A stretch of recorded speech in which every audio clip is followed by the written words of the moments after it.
introduce his team.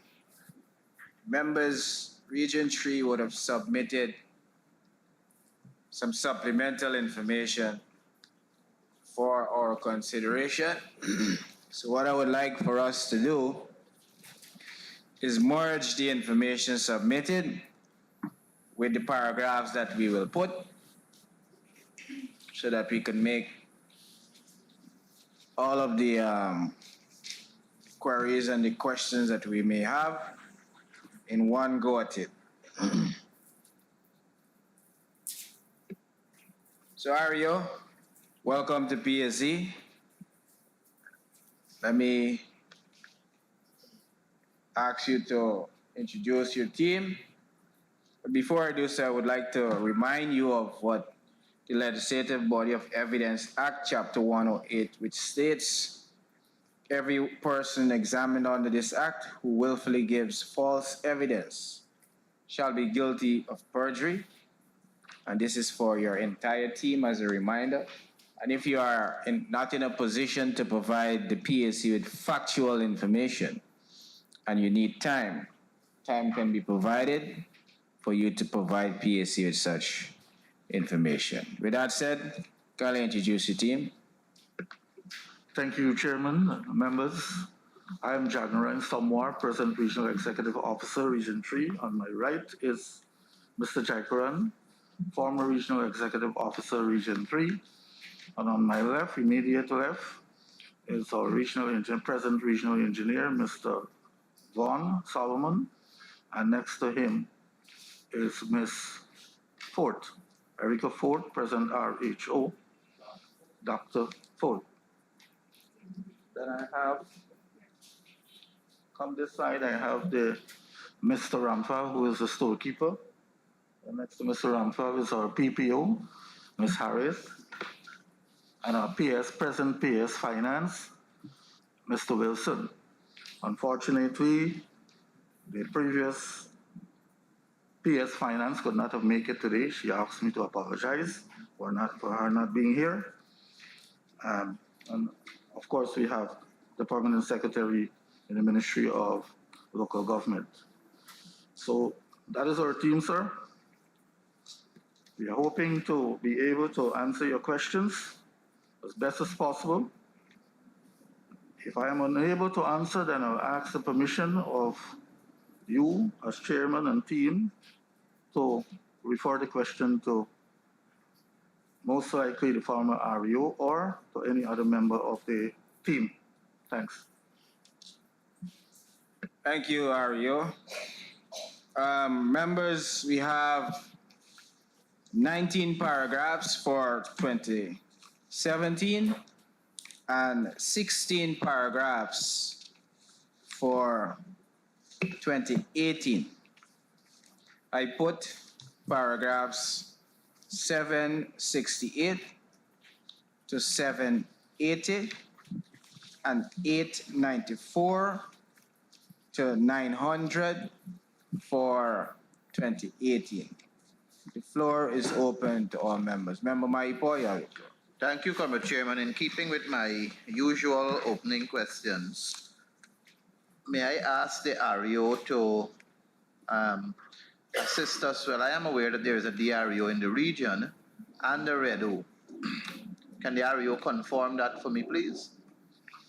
Yes, Chairman, there is a DREO who is presently on annual leave. And there is a REDO whom I had not asked to come here because in perusing the Auditor General's report,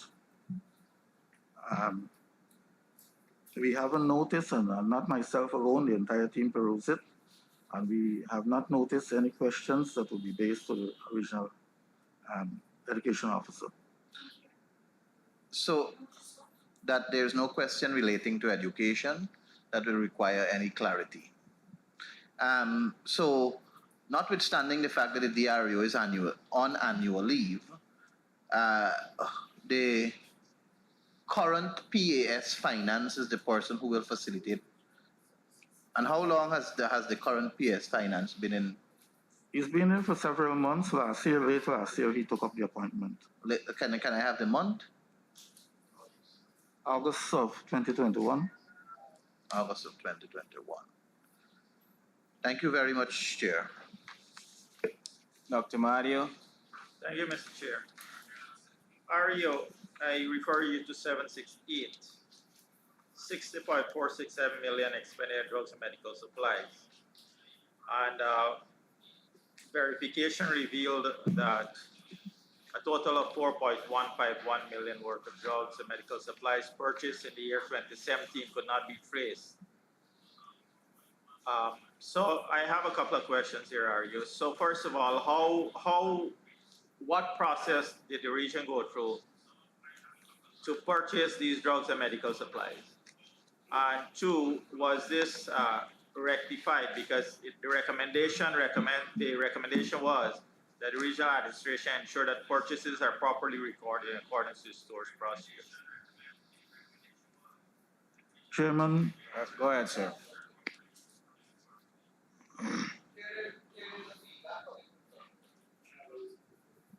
Go ahead, Ario.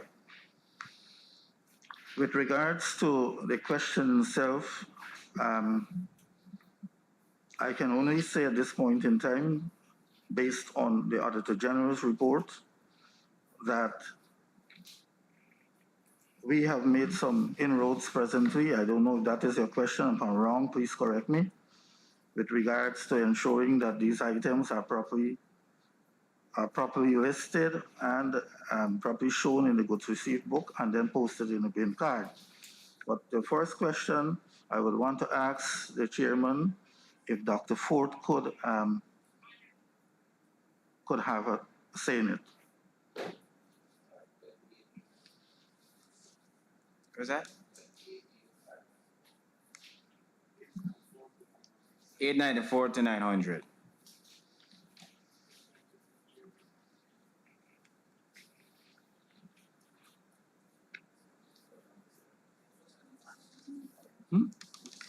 Yes, RHO, you can proceed. My apologies. Yes, 117. I'm sorry, is this 2017 resolution now? Both years. Right, the question that was The specific question is 2017. Yes, 2017. Right, so for 768 2017, what we would have done, the question being, what would have been could you please repeat the question?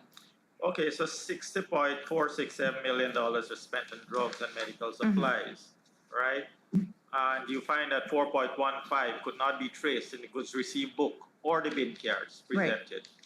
So I want to know, what was the procedure? How was there advertisements? How was this done? Was it single source, whatever?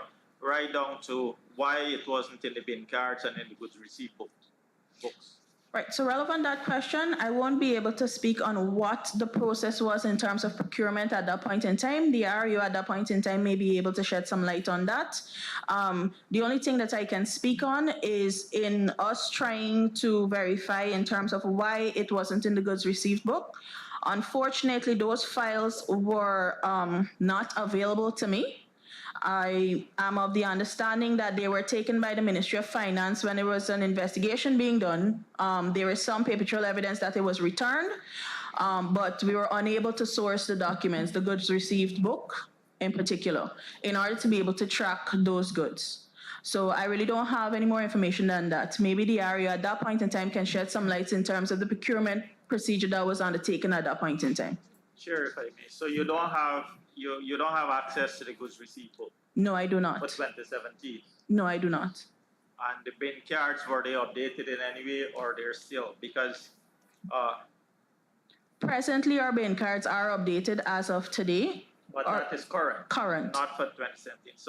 So are you the payment vouchers? But if you may, before, sir, the last time when this region appeared before us, we requested that they make contact with the former RHO of this region, who they indicated was assigned to another region, and that attempts will be made to have that RHO present. Was RHO, there any was that progress in that? I want to answer that yes, but my RHO, my present RHO, made contact with Mr. Dale, what's his name? Mr. Do Not, How did she make contact? Dr. Dudna. Via phone call or via letter? phone call, but I Pardon? still, telephone. But I still feel sorry. It would have been better that PAC would have summoned them, because I think if PAC had summoned them, they would have been here. Apparently, they didn't take this thing serious, and I don't know if Dr. Ford would like to throw some more light on this with regards to her request for Mario, them to be the here. staff is saying they would really appreciate if you can speak into the Or mic. take off the mask if you want. Yes, what I'm saying, Chairman, is that the regional health officer, present regional health officer, has made contact with Dr. Dudnat. He said he would try to be here. He's not here. So what I'm saying is probably PAC should have made the request for them to be here, and I'm certain they would have adhered to PAC more than adhering to my RH or myself. When PAC writes the REO, it is the REO and staff, as well as the previous accounting officers. So we don't have to specifically request Noted, an that was done. individual. Pardon? Noted. I'm noting that, and that was done. Okay. Sir, just before Dr. Madhu, there's a letter that we have before us, and this is just for clarification, Doc. The REO is signaling that the Regional Health Officer, Region 3, would have requested the Sub-Treasury Department, Region 3, to release vouchers pertaining to show if goods were truly received and by whom. The supervisor of the Sub-Treasury stated that release of such vouchers can only be done if the Accountant General permits her. The Accountant General will be written to request same. Was the letter dispatched to the The letter was done. I am not certain if it had reached the Accountant General at this point in time, but the letter was done. Can the Accountant General say if any letter reached her pertaining to this? Ario, when that letter was sent. The letter was done sometime around the 4th, 5th of this month. So, this month? as I said, I'm not certain if it was reached the office of the Accountant General. If I can but it recall, was I done. have not seen a letter from you requesting vouchers. Because this letter, Just accuracy, when you say the word done, do you mean signed or do you mean drafted? or I dispatched. would have signed. I would have signned it. I would have signed it either on the Signed 4th and dispatched. or 5th. I cannot confirm if it was dispatched. That is what I'm saying. I'm not certain if the AG has received it. But that is my secretary would handle those letters and the dispatching of those mails. Did you walk with a copy of the letter? Yes. Okay. And what date is on that letter? The letter to the AG, right? To the Accountant Accounting General. General. Yes, I have it. I'll find it.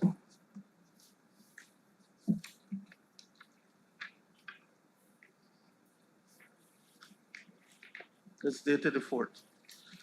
Fourth of March. The letter that I have before me is dated the 4th. And this is the letter to us indicating that you will write the Accountant General for the It was done permission in the same day. It was done in the same on day. the same day. So from the 4th to now, which is today is what, the 11th? The March or the 4th? April. Nobody So- from the region followed up with me That's what to I'm going to ascertain ask. whether I received a letter of such importance. No, I doubt. I can't say, but as I said, it was signed the same day, the 4th, and so the dispatch would have had to be done by my secretary, and then the office assistant would have had to take same to wherever the letters have to go to. I'm not certain if that has been done. But Ario, somebody should have followed up. I agree. Knowing that you were coming Knowing that before you're coming to PAC. Knowing that you're PAC. coming at least even last week, you should have followed up. And then there are various means of communication these days.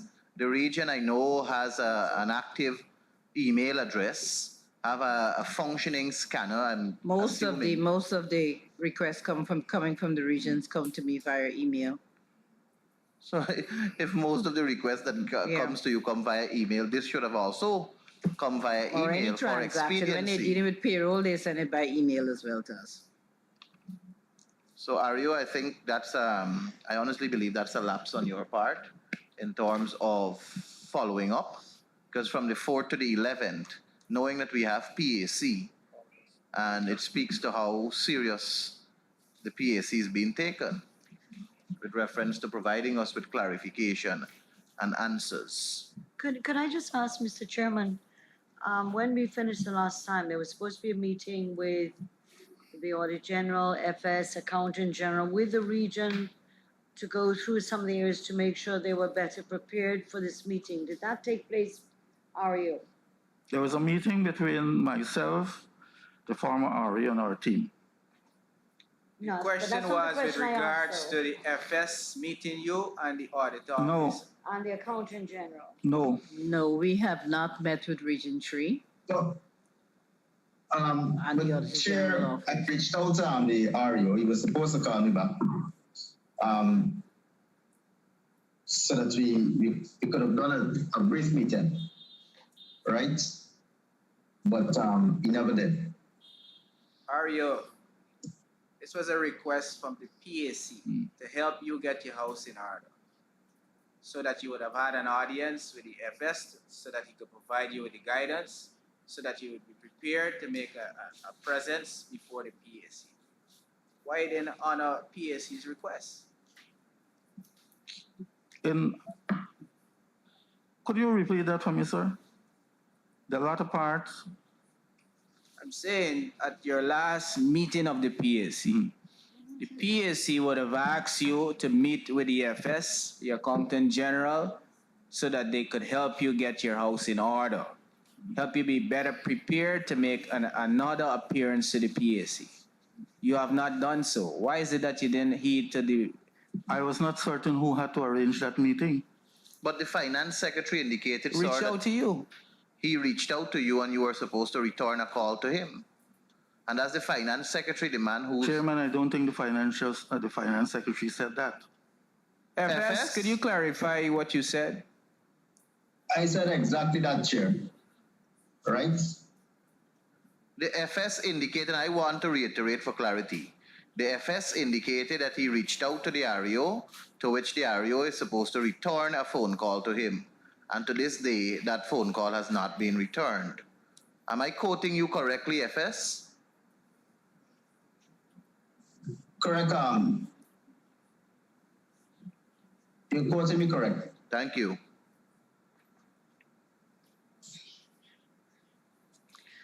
Can I ask, Mr. Chairman, this is happening repeatedly, that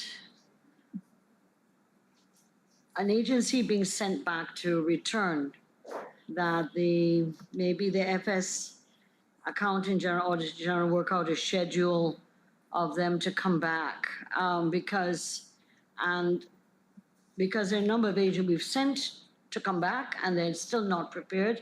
They've not had the meeting with the Accountant General and Auditor General in some cases, and they don't have the documents that are needed. So that 2 weeks, I think, the last time, and in fact, we had said we wouldn't meet them the very next week when we met them, we give them time, the 2 weeks, to have time with the FS and so on. So whilst it's in your interest as a region to also follow up if for any reason you didn't get the FS call, you didn't get the message, it's in your interest to make sure that you come before the committee well prepared. And the more prepared you are, the less questions there are. It's in your interest. Consider this as a disrespect to the Public Accounts Committee. Because if the Public Accounts Committee gives a directive, we expect the accounting officers to follow that directive. We're not here to waste time. And it seems that you have come to the PAC unprepared again. So this is not a position we are prepared to accept. So I would propose to the committee that you go back, have that meeting with the FS and team, and get yourself sorted out before you can make another appearance to the PAC. We don't want to waste time here. Can we also ask that the Accountant General provide the records for the region as well? No problem, Madam Ding. Once I receive the request, I will honor it. Good. So the FS is suggesting that you and your team meet with him tomorrow. At 10. It's 10 o'clock. Good. Thank you. We'll ask this agency to recuse themselves, and we invite the other agency.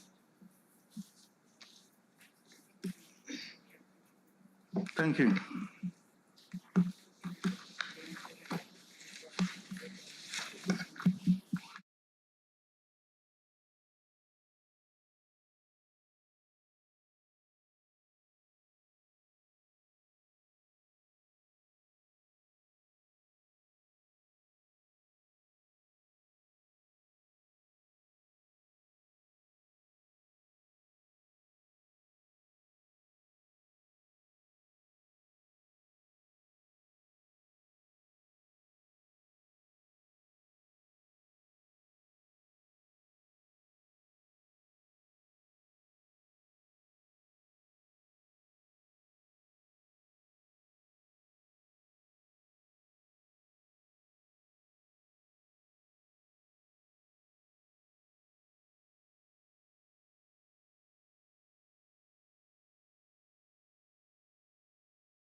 This committee question that they may pose to you. But before we proceed, let me take this opportunity to remind you of the Legislative Bodies of Evidence Act, Chapter 108, which speaks to every person examined under this act who willfully gives false evidence shall be guilty of perjury, and this does not only apply to you, but your entire team who's here with you. I said that in light of the fact that if you are not in a position to give this committee evidence, factual evidence, then we ask you not to respond. We don't need any expressed opinion or assumptions, only facts that can be substantiated. With that said, I ask that if you're not in a position to provide a committee, ask for time and time will be provided. You can introduce your team before we proceed. Thank you, Chairman. Good afternoon, everyone. I am REO Genevieve Blackman. To my immediate right is the past immediate REO, Mr. Ovid Morrison. To my immediate left is my regional engineer, Mr. Dan Paul Sukker. To his left is my RHO, Dr. Desmond Nicholson. I have behind me our permanent secretary, Ms. Prema Rupnarain. To her left, we have the EPMA, Ms. Janice White. To her left, we have our SPO, Ms. Nadine Carmichael. And to Mr. Carmichael's left, we have our chief accountant, Mr. Amrit. Thank you. Oh, I'm sorry, I missed my redo to the extreme left. You miss your redo. Yes, sorry. Most important lady. Let me just apologize for my DRO not being here today. He informed me that he was just discharged from the hospital. Wish him a speedy recovery. Thank you, REO members. We have 21 paragraphs for 2017, 30 paragraphs for 2018. I put paragraphs 815 to 825 for 2017 and 934 to 554 for our consideration. The floor is open. Member Mai Paul. Thank you, sir. Sir, in introduction, I noticed there's someone sitting to the right of the PS. Is that a person or a part of your team? The PS just informed me that she's the internal auditor. I'm sorry, I've never seen her before. At the Ministry of Local Government and Regional Development. And who's heading your agriculture program? My agriculture program is being headed by my regional engineer to my immediate left. And he's heading the public works program also? Yes, double duty. Okay. Thank you. Welcome, Mr. Morrison. First word made that I was made aware that you were unaware of to attend PSC, but in light of that, we're happy that you're here to assist the region in answering the questions. Member Maipua, proceed. Yes, sir. Sir, I noticed also that I know that the chief accountant is present here, and the last time we were told that the chief accountant was on leave. So I'm happy to know that the chief accountant is present with us. And I don't know, is the chief accountant still on leave, or did you guys bring him out from leave? I was informed he's here now. I don't think he's on leave. No, now. he is, but I'm asking if he was brought out from leave. And the reason, sir, is because we heard that earlier the DRO of the former region is on leave. So is he still on leave, or is he back on duty?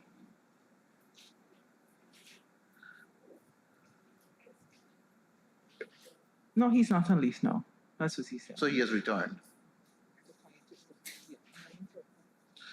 So that's my clarification as I go to the paragraphs. Now I don't know if any other member wants to take first jump. From page 2, right? Page 9.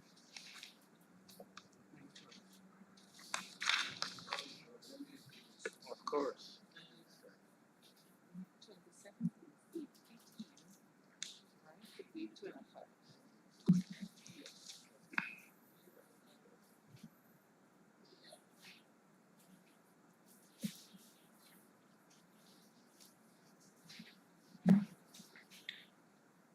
Oh, go ahead, Dr. Mario. Thank you, Mr. Chair. Mr. Chair, I'd like to refer the REO to paragraphs 815 to 817, drugs and medical supplies, That's 2017. 2017.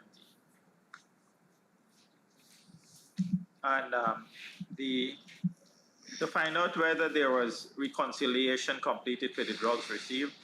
What I'm interested in the system, because so far the regions come and there's always been this issue about purchasing of drugs.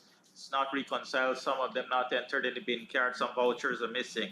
So again, I'm interested in knowing what system. So you decided the region is going to keep X number of dollars to purchase drugs and medical supplies. From that stage, what system did you have in place to purchase the drugs and medical supplies? From the time you purchased it, was it open tender? Did you have restrictive tender? Did you have pre-qualified persons? Up to the time when the end user gets it, what were the drugs that were purchased, the drugs that you received, and how did you know what drugs to purchase? This is for 2017, My RHO will answer this question. Good afternoon. Go ahead.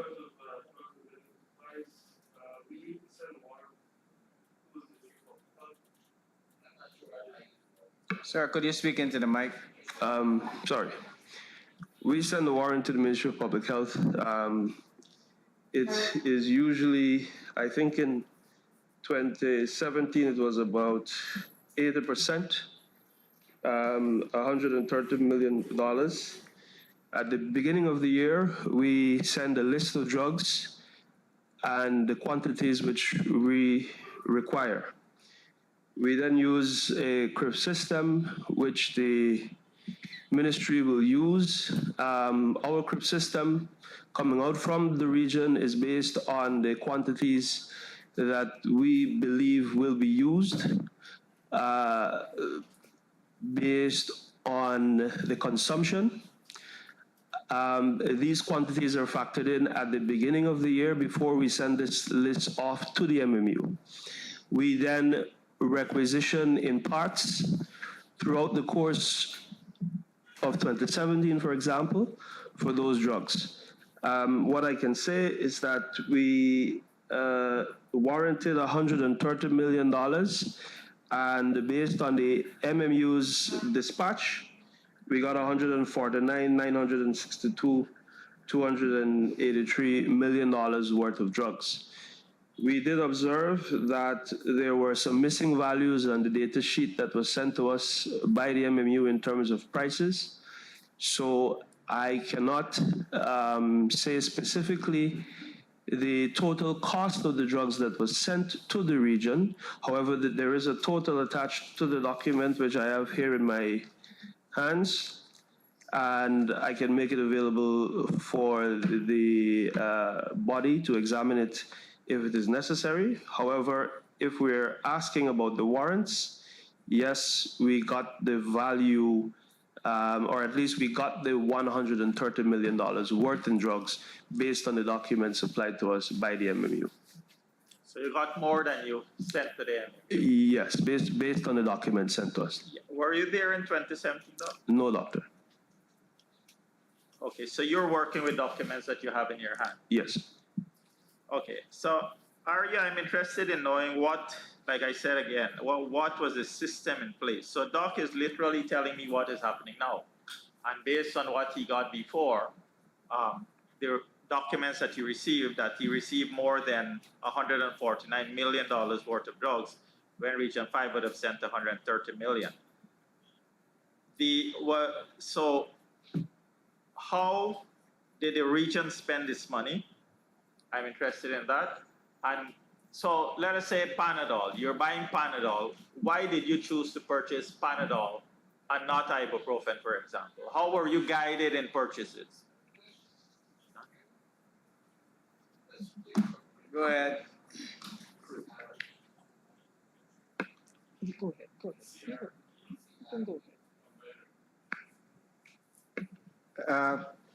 Honorable Chairman, the process used at the then time was we making requests via our purchase order and send it to the MMU, and they would indicate whether they have that amount or that item. How the money was sent via warrant as was directed by the Ministry of Public Health. Chair, I'm sorry if I wasn't clear in my question. I know warrant and all that. I'm not dealing with that. I'm interested in knowing how the region spent its monies. So did you wait until the MMU sent back a crib? So crib goes in on the 15th of January. You receive supplies in February or March. And after that, that is when you decide on the crib, these items weren't supplied, and so we are now going to purchase these medications. So when you decide you're going to purchase these medications, because you're talking about the crib, so you decide you're going to purchase these medications, how did that happen? When those medication that we cannot get from MMU because MMU indicate they don't have, we would then seek to purchase those items that we need that are not supplied by MMU from outside source. Was it open tender, or you had a pre-qualified suppliers? Based if it's an emergency drug that is needed, we would have to purchase via emergency. Other than that, we make via tender.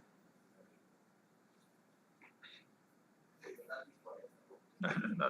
Mr. Chair, so if I understand this correct, your crib goes to MMU, you wait until you get it to know that they don't have this, and then it's now an emergency purchase.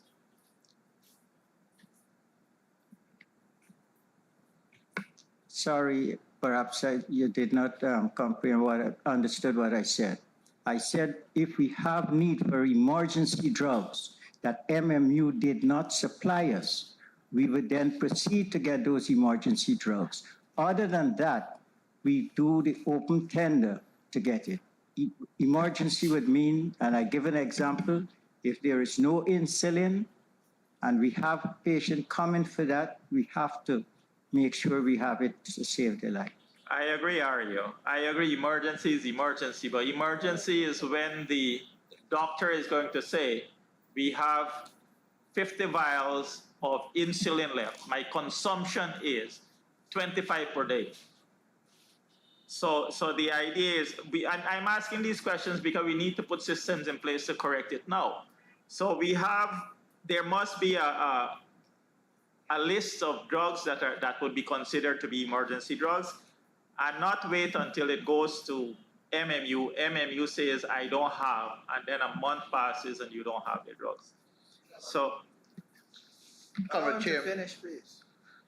Chairman, thanks to Dr. Mahadio for yielding. It may not, for clarification, some drugs may not be considered emergency at the time when it was requested via the CRIV. But because MMU did not supply it to them and time has passed and the hospitals may need it, it can fall into the category of emergency. Am I correct? You give it evidence. No, I'm asking. Because Dr. Mahadio is saying that there are only certain category of... What if it is... If it is It's a matter to fix the issue that may, and this suggestion can help. Correctly, We welcome it. There is a reorder point. When this thing reaches, you make your order, and your reorder point is not that it's going to run out tomorrow or the next day. Right? So it all depends on when the CRIF comes to. MMU used to. I don't know what happened in 2017, but previously MMU would supply a list of medicines that they have, what they don't have, when they expect to get it. So the region is prepared with a list to satisfy the authorities. So Ario, that was the system still? The MMU would normally send you a list of drugs that they have? No, honorable member. MMU, we would supply MMU, the region health service would supply MMU with the different types of drugs and quantities that we would need. When we now get a reply from them, based on what they are saying, what they have available now for us, if the zero income, they send a zero quantity into us, and we have need for those zero quantity, we would then have to put out the request. So Ario Everything Current is is, Ario Current, is that the same system that still operates? Yes, it is. So perhaps, Doc, correcting it will require MMU to now give No, MMU, Dr. Nicholson, what's the system right now? Yes, if I may state, the MMU now sends us a list of drugs that it has. A list of before you drugs. send in your request. Yes, a list of drugs that it is expecting. And in that list, also, they will describe things like the shelf life and all those sorts of things. So that's the change to the system. So we would have a fair idea of how we should order and purchase based on that, yes. So that's the corrective measure, which is positive. Madam Chair. I had one question on this and I wanted to move to 820, but if I can just wrap up this one maybe, and that is that Which paragraph you're referencing? The same Yes, one? paragraph 816, 2017, sorry. The budget for the region for health was 163,436,100,000. 130 million was warranted to the Ministry of Health, MMU, and the region expended 33.435 million. So to go back to what the former REO was saying, that normally what I understood the regions did is they put on their cribs what they expected from MMU, but there were things the hospitals would use, medical supplies, drugs, gloves, cleaning materials, antiseptics, and basic drugs that would be needed from time to time. So this 33.4 million, was this done by tender or based on need, so that you just purchase when the hospitals say they're running short of gloves or other basic medical supplies? This is 33.4 million that was spent by the region, not by MMU.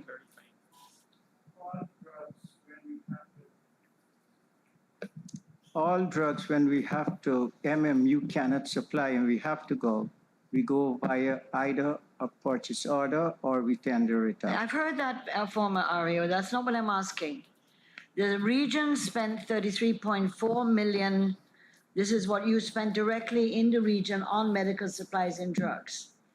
Was this done by, because this could be supplies and drugs, not necessarily drugs, it could be cleaning materials, it could be gowns, it could be a range of things for the staff in the health centers and hospitals.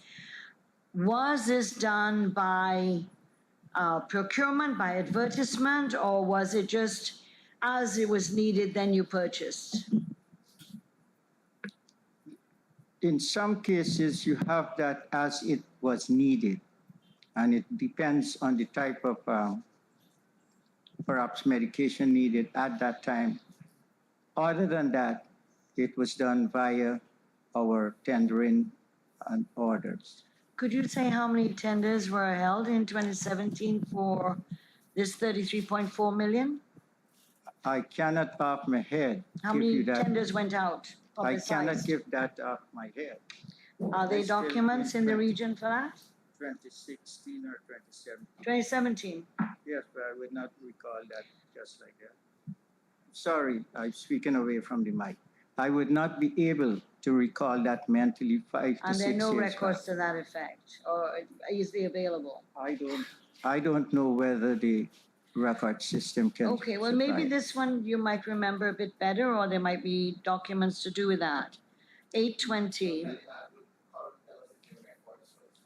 Are there anything to show the number of tenders that went out for the 33.4 million?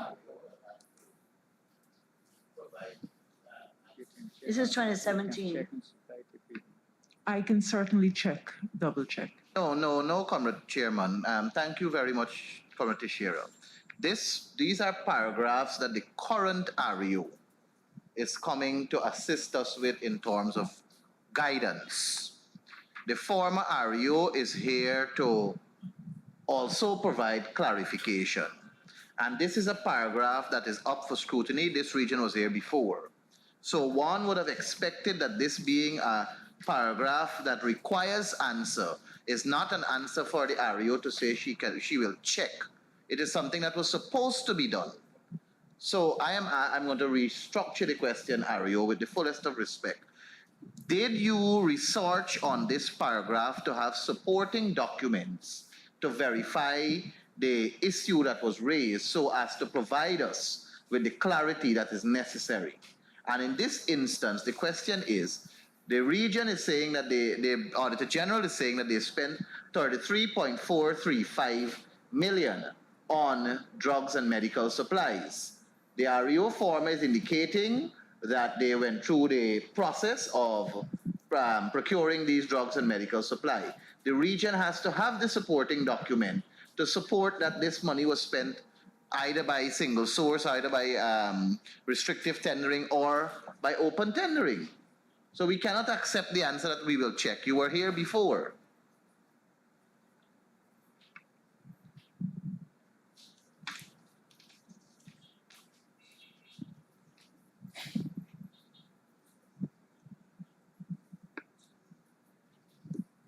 At this point, I do not have those documents. Because you did not check for it, am I correct? I checked for. But Ario, you just said to Can we us. hear what her I answer can is double check first? this one. But, Let's hear her answer first before you jump in. Ario, could you speak into the mic, please? oh, sorry, can you hear me now? Yes, sorry. So I said, when I told you I will double check, it's because I checked before, but I didn't come across. So are we to conclude that the region is not in possession of those documents? At Based on the least fact my that you would office, have at checked? least my office is not in possession of it. Let's just go through this. So you checked to see what were the records to do with the tendering with regards, or the expenditure of the 33.4 million. And you cannot find any records cannot find it. at this point. At this point. But So you can't tell whether it is, my question, go ahead. whether it was done by restricted tender, public tender, emergency, small purchases. You can't tell that. I can't tell that. So, and you have checked in your finance system, etc. Has the accountant general or FS have any things to do with that? Let us ask the audit office if they can lend Exactly some right. assistance here. But Ario, are you aware if you're not in possession of certain documents, it doesn't stop there. There's several different layers that has copies of these documents. Exactly. That they can assist you. The audit office can assist you. The AG can assist you. I mean, there's different levels of where these documents all are provided. Yes, I'm aware, but for the last 3 weeks, we have been tumbling all the offices in the No. region. I'm not talking at the RDC in itself. I'm saying that you could reach out to other agencies like the audit office, like the accountant general's office.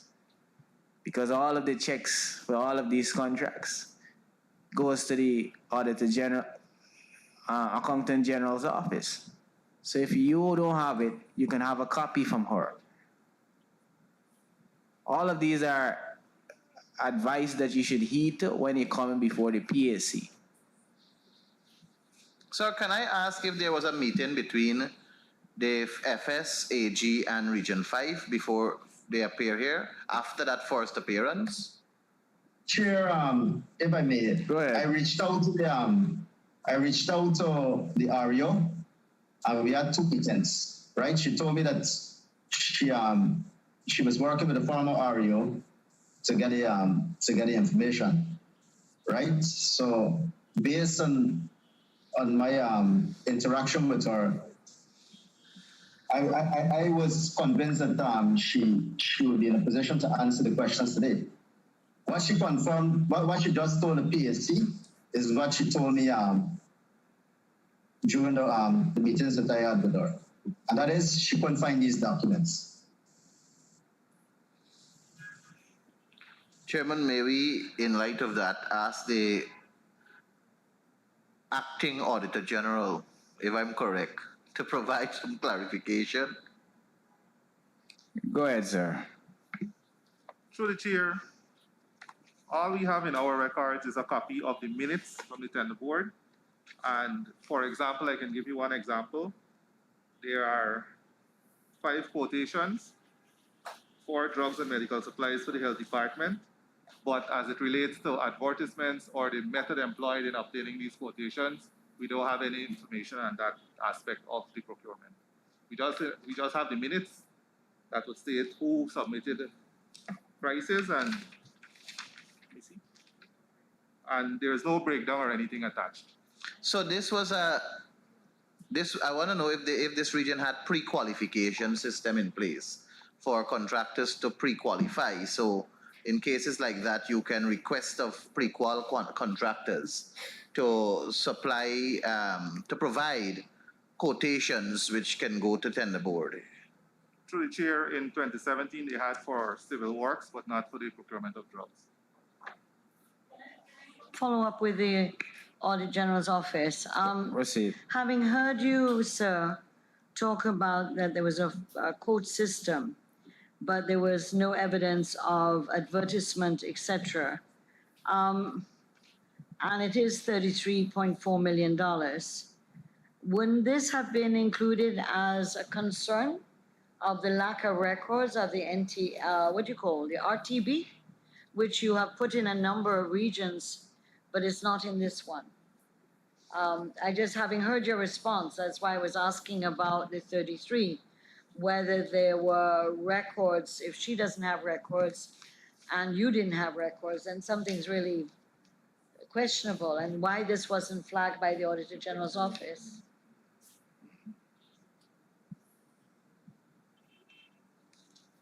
If I understood you correctly, yeah. 8. Oh.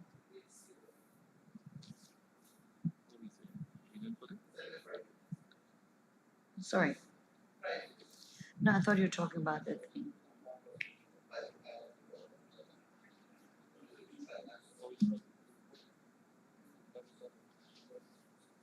Through the chair, no, we did not mention anything specifically on that area, as the member mentioned, honorable member.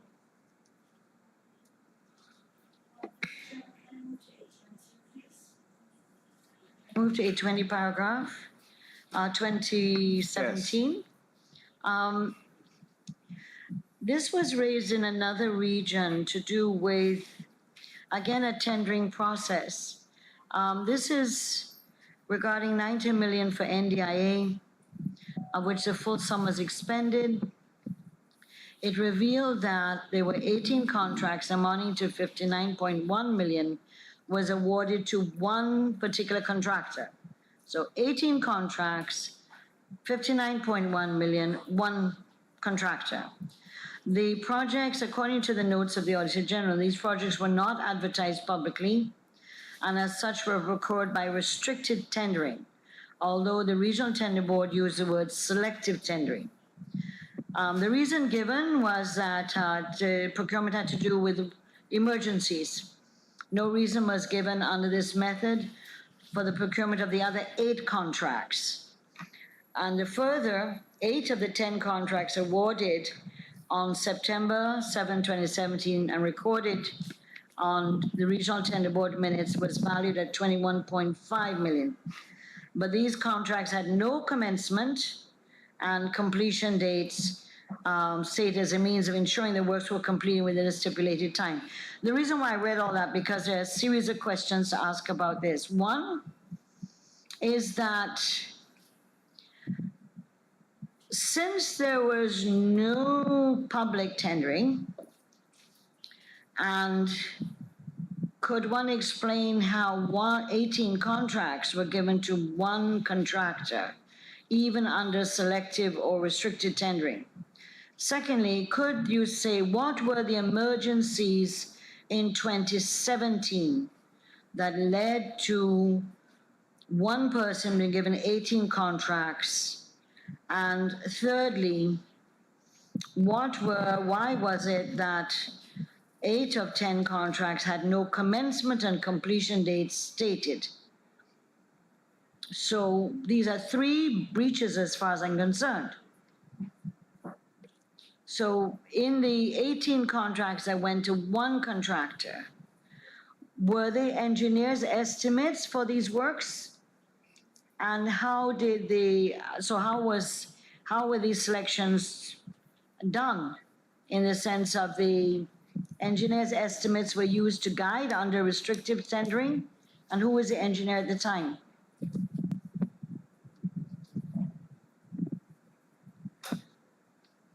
Go ahead, Ario. Okay. Mr. Chairman, the honorable member questioned about the 18 contracts. Those 18 contracts represent an area where it is deemed to be a flood-prone area.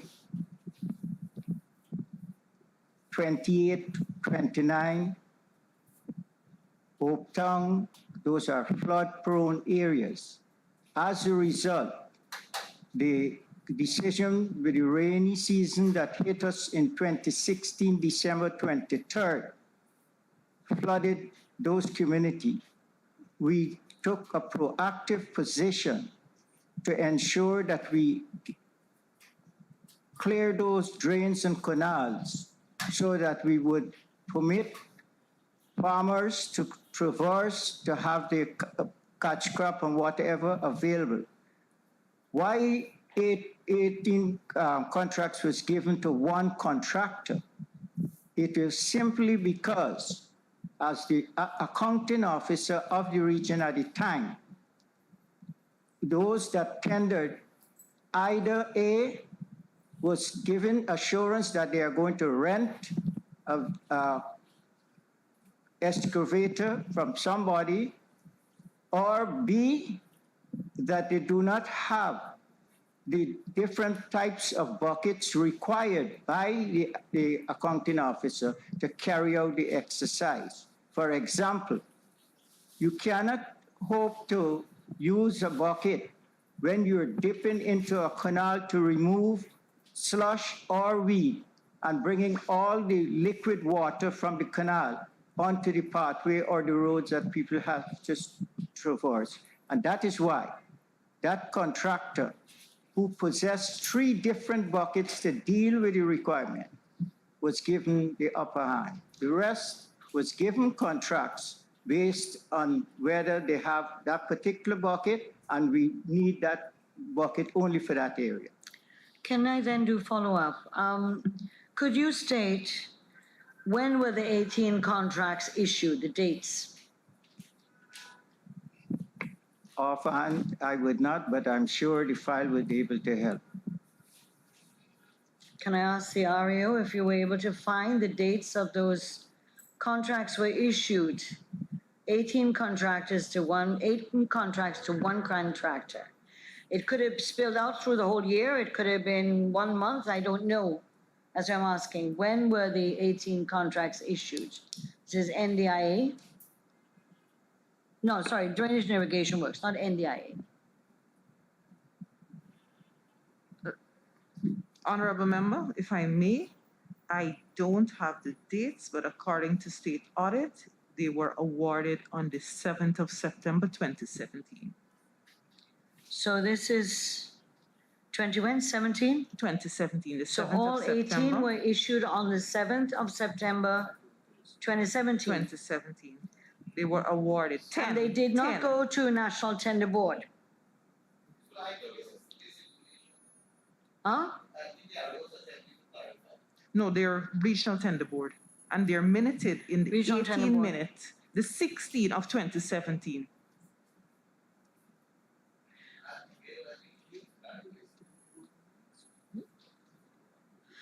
Yeah, you're dealing with, in one paragraph, it would have been better if Auditor General segregated the paragraph sections. Because one is dealing with 18 contracts going to one contractor through what is stated as selective tendering, but which may be restricted tendering. Then you have another set. There was no reason given for this method of procurement for the other 8 contracts. And that is for the balance of 21 point something million. So there are 2 sets of contracts. One is the 18 contracts, one person. The other one is 8 of 10 contracts awarded by RTP on September 7th, and recorded in the minutes. And this is the one which has contracts that have no commencement and completion dates. And that's a second query by the audit, by the Auditor General. So there's two queries. The third one is emergency. So I'm trying to answer for myself the emergency question that he raises to justify 18 contracts going to one person totaling 59.1 million. That should have gone to the National Tender Board, not to Regional Tender Board. And why was it that, amounted to that, yeah. And therefore, was this an attempt to split the contracts so you could avoid the National Tender Board? And are you saying that this is restricted tendering? This was not done public tendering. So the region went and asked 2 or 3 guys, 4 guys, how many contractors did you ask? 1, 2, 3, 4, 5? How many contractors did you Honorable approach? member, it ranged between 4 and 7 contractors at any one time. And these were all, no, but these are contracts issued on what date? If it is September 7, 2022, as Mario is saying, then 18 contracts were signed on one day for one person, one contractor. So if that's not true, then what is the right date? I would suggest that perhaps the regional engineer check to see that my date that recorded by the Auditor General's office may fully well reflect the date this tender board met to make that decision on a combination of As the Auditor General is the one that wrote this paragraph, can we ask the Auditor General? There are 3 issues in this paragraph that we have to address. One is that 18 contracts were given to one person under something called restricted tendering or selective tendering. Could the Auditor General's office say when were these contracts issued to the one contractor? Was it throughout the year of 2017 or in one particular period? Because then I'll come to the emergency issue. I'm not sure that flooding takes place in September, but anyway, it could take place anytime.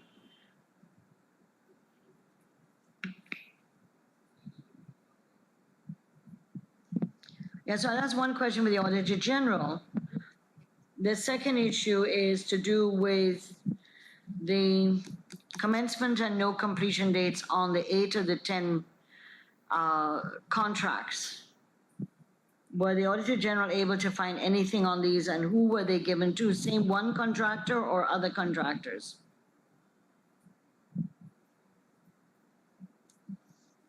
Mr. Chair, according to the tender board minutes we have, the 16 tender board minutes. Sir, I'm not hearing the AG well. No, do you? According to the tender board minutes which we have here with us, the 16th minutes of the regional tender board dated the 7th of September, 8 of those contracts were awarded at that sitting. And then the 10th minutes, which was the 30th of June, we had the other 10 contracts being awarded. So they were not all awarded at the same tender board. No, not at the same board. And so Ario, I think you need to correct your statement. But you said in your first sentence that first 2 sentences, 18 contracts went to one contractor. Could you say when those 18 contracts were issued? Because you're going by RTB minutes. Are you saying there was no contract register or record of the contracts issued? Through the chair, there was the contract register. There was what? There was a contract register. There was a contract register? Correct. And so could you advise us, somebody advise us of when the 18 contracts were issued to one contractor? I mean, I'm just going by what you wrote. Yeah, you give 2 different dates, 2 different tender That's board dates. RTB minutes. I'm not asking about that. RTB awarded the contracts. I'm asking for when the contracts were signed. Oh. When were the contracts? Mr. Chair, I don't have that information at hand right now. We can put it together. But Comrade Chairman, to follow up on Comrade Teixeira, these contracts, when they were awarded, well, bill of quantities would have had to be prepared, right? Exactly. And it is the engineer who prepares those documents. Right. So can the engineer provide us with some clarity? Because this is the same engineer that functioned, Is the same engineer? yes, that functioned during that period. So can the engineer guide us as to the bill of quantities in terms of their preparation, and when the contract is awarded by the tender board, the document comes back to the engineer's department. So the engineer's department has a filing cabinet that records these documentation that is necessary for clarification to the Auditor General. So can the engineer assist us with some clarification here? Mr. Chairman, the engineer's estimate were prepared in June as well as in August. Early June, that is, and during the course of August. After the engineer's estimate are prepared, along with the bill of quantities for the job, for the projects, it is provided to the REO's office. Thereafter, the tendering process would take its toll, and when the contract is awarded, a contract is returned to the engineer's office for us to execute the works. Our filing system, yes, we have a filing system whereby we would keep copies of the contract for payment purposes and also for verification of the works and so on thereafter. So the documentation that is necessary to substantiate in terms of what Comrade Shera is asking about, the engineer department is supposed to have a copy because that is what guides them to supervise the work. Yeah. That is correct, Honorable Member. So we are have those copies of the documents here contracts. with us? We do not have copies of those contracts with us at this point in time. Those contracts were filed away.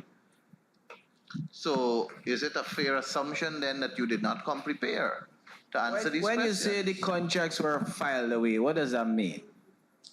Mr. Chairman, at the end of each year, we would usually file away all contracts, all contract documents for that year. You need to file those away when the reports of the Auditor General, when you have made your appearance, has been completed. Then you can file it away. But you are coming before the PAC, you have to come prepared. And if it requires you coming with those contracts, you have to come with it. You can't come and tell PAC that it's filed away and we haven't finished your agency for the year that is being reviewed. What nonsense is that? Mr. Chairman, my apologies there. However, we were not Prepared. aware. You're not prepared. I would not say prepared, Mr. Chairman, but the line of questioning, we were not certain that... Sir, this is your second appearance to this committee. And having observed the fact on the first stint when you came, we recognize that you weren't prepared. The Finance Secretary has offered to lend some assistance. The Accountant General has offered to lend some assistance. The Audit Office has offered to lend some assistance. We went and searched for the previous REO. He has availed himself. And it is evident that you guys aren't prepared to make an appearance. This is totally unacceptable. We give you 2 weeks in advance to prepare. Sir, I am not questioning what you're saying. I am agreeing with you fully, and to substantiate it, I want to ask a couple of questions to the engineer. When did you start working in this region? 2012, Honorable Member. 2012. So you appeared before as the regional engineer? That is correct. So you appeared before PAC in 2012? In all the years subsequent to 2012, yes, I would have appeared at PAC. So to make that claim that you didn't know you had to come with these documentation is for telling me that you're not prepared. Because these questions are no different from questions that were asked in previous PAC. And more so, it is evident that the terms of preparation in terms of these documentation, they're supposed to come to answer to the paragraph. You can't see a paragraph of this magnitude highlighted with such contention, I would say, and tell us that you filed the way they filed, sir, I think we need those documentation. Mr. Siraj, you have the floor. Thank you, Mr. Chairman. Does the accounting officer have in her possession a list of these 18 contracts? This is 819-820, Mr. Chairman, 2017. Same question, paragraph on the question. A list of these 18 contracts that we are currently making inquiries about, totaling $59.1 million.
Go ahead, Ario. Yes, Mr. Chairman.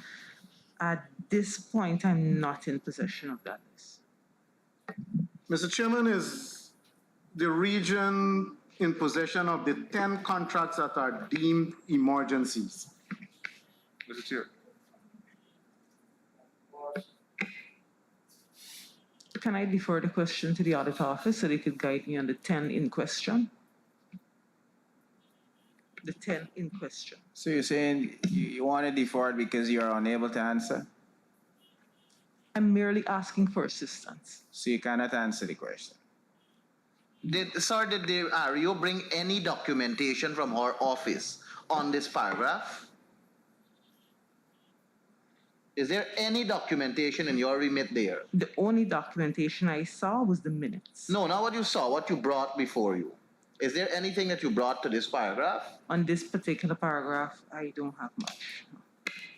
Mr. Chairman, the REO did not bring any documents other than the minutes relative to this particular paragraph because there are no documents available, or there are documents available, but they are not in possession of the team right now.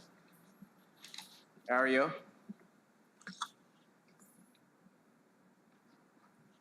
I can only answer for what I saw, and I have not seen anything else. But we cannot thank you very much for that question, Commissioner. But the point must be noted that the engineer indicated to us that they have documentation that is stored away.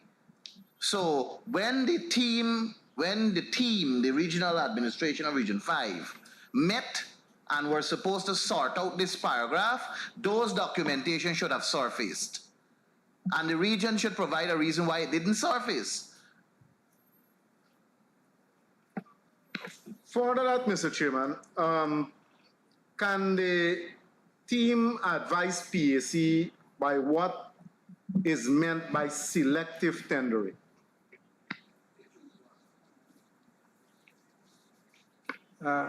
Honorable Chair, to the honorable member, I must admit that had been an oversight of use of words. So it's supposed to be restrictive tendering. Thank you very much, honorable member. Thank you. Is the team aware that under the Procurement Act, there are certain procedures that must be followed when using this method of procurement?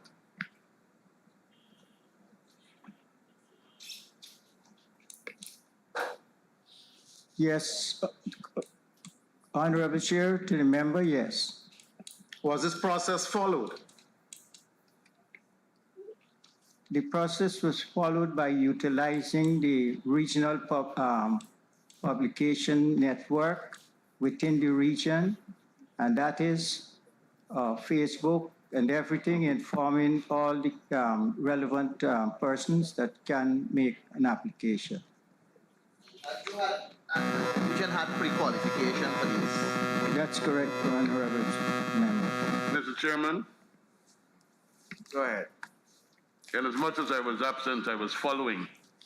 So I'm aware of the answers and the questions that have been asked. So I don't need to be reminded of what was asked or was answered, but I have some specific questions for the accounting officer. These 18 contracts were all awarded on the same day. No, you weren't following. I was following, that's why I was told 10 of these contracts were awarded on the same day to the same contractor. Right?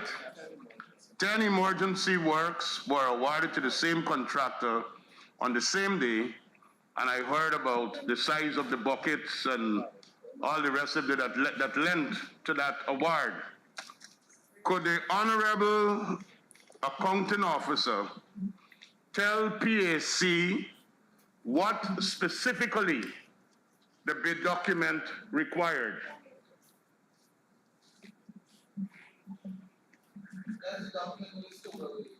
No, but you can't award.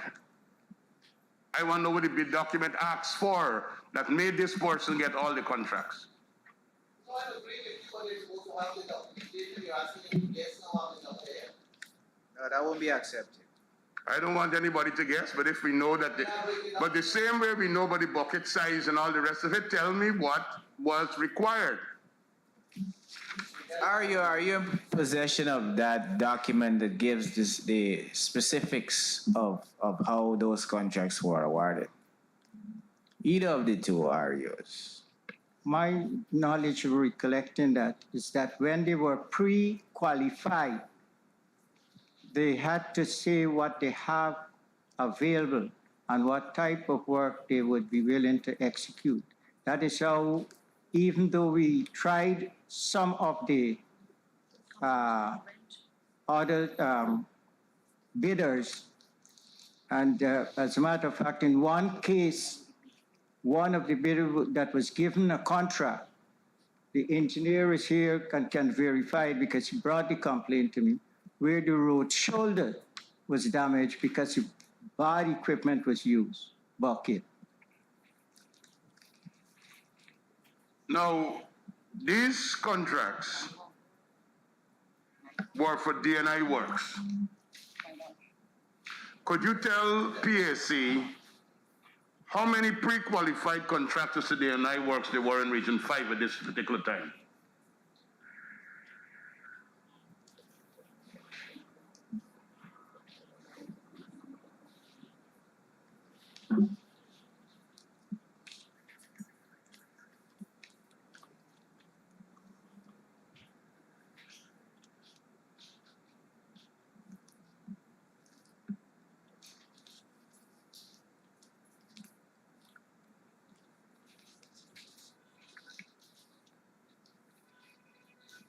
You'd like the question to be repeated? Bishop, could you repeat the question, please? How many contractors were pre-qualified for D&I works in the region at this particular time?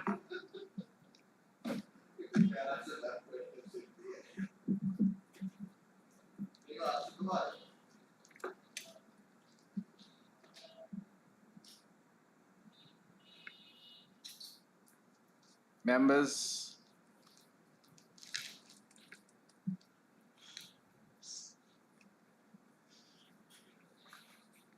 Could the former REO assist? The engineer is supposed to get a documentation saying how many contractors are pre-qualified. You don't have a documentation in your office? When the tender board makes the pre-qual the contractors, a document is sent to you, a document is sent to the chief accountant also. A document is supposed to be forwarded to accountant general also. This thing don't happen in isolation. The office of the REO alone is not a part of it. There's a series of offices that must be informed, and the engineer office is one, the regional accounting unit is the other, the accountant general is the other. I think the sub-treasury gets a documentation too, am I right, AG? Even the auditor general gets a copy. So I don't understand this. Mr. Chairman, for 2017, there was a total of 63 pre-qualified contractors in Region 5. 63 That is correct. for drainage and irrigation works. In 2017, Honorable Member, the pre-qualification was based on monetary value and not works. Was what? Hold on a Not the second. nature of work, but monetary value in terms of 0 to 2 million, 2 to 5 million, 5 how to much work 10 they million. could do to the tune. That is correct. Mr. Chairman, I would like to go very slowly because I'm going somewhere with this. Drainage and irrigation works. How many contractors were pre-qualified? 63? Mr. Chairman, for drainage and irrigation, that category would have fallen in a total of 39. So we had 39 contractors who were pre-qualified. In the pre-qualification of these contractors, they would have stated that they had excavators and all the rest of it, right? That is correct. Do you agree that only one contractor had the excavator with the size bucket that he had to get all the jobs, or there were other contractors that had the same size bucket? Honorable Chair, to the Honorable Member, I would repeat what I said at the time. The job on the clearing the canals had required, from my knowledge and from my experience with the drainage work in the region, had required different types of buckets. Mr. Chairman, I asked a specific question. Can we allow the member to But he's respond? answering something I did not answer. Here. I won't take the bullying. Can we allow the member to But respond? I'm saying I asked a question that I want to answer to, not a circular. Did they have other contractors in the region that had excavators with the same size bucket? That's the question. Even if they had, the lowest bidder would have received that based on the requirement. The lowest The responsive bidder. question is, did they have other contractors that had the same size bucket? Yes or no?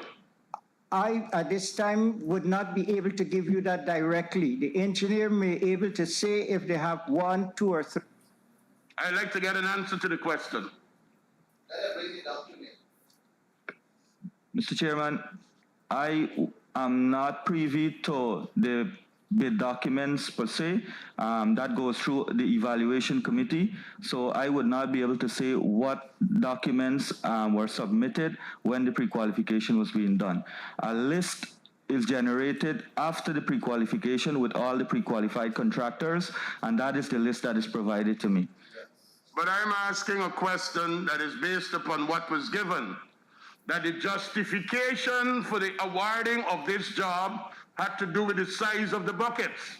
Excavators come in particular dimensions.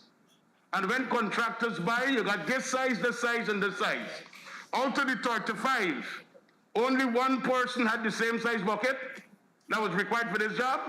The allocation of the contracts, it hasn't nothing to do with how many equipment the contractor may have. The The lowest responsive bidder. So There was even- no bid. There was no bid. There was no bid, sir. There is no evidence that there was a bid. Aria, was there a bidding process? There was a bidding process. But you provided the evidence of the bid. 4 to 7 contractors at any one time of that condition would have. That's why- Restrictive tendering, Mr. Chairman, if you'd like us to go to the Procurement Act, requires certain things to be stated, and those things have not been stated here to justify restrictive bidding. Restrictive bidding that I call 3 people, That's what I'm being told here, and this one coming cheaper, and I give him the work.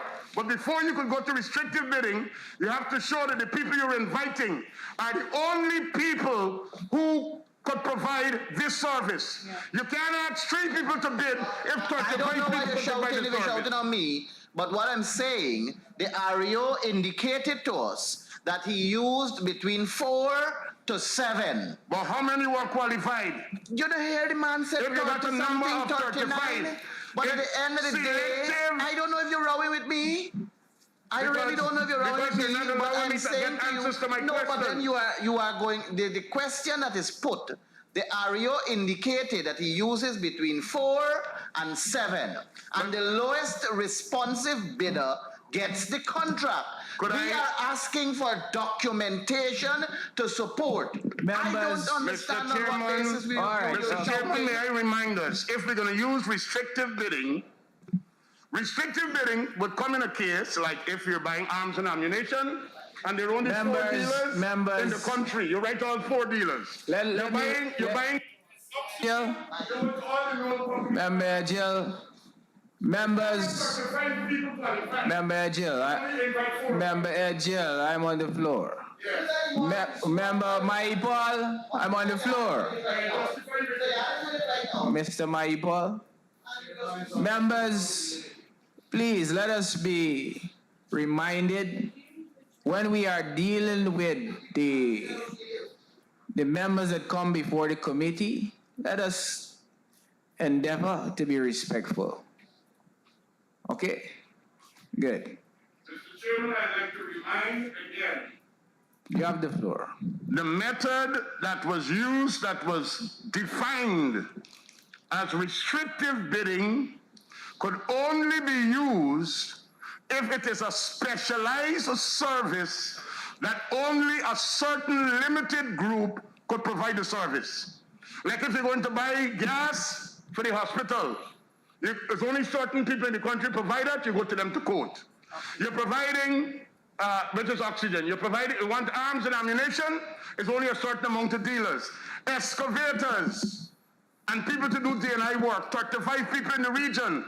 You cannot use restrictive bidding when you got 35 pre-qualified people without the permission of the tender board. I'm saying emergencies. Can I invite the audit office to make a contribution? Go ahead, sir. Mr. Chair, we need to look at this matter from the procurement perspective first off.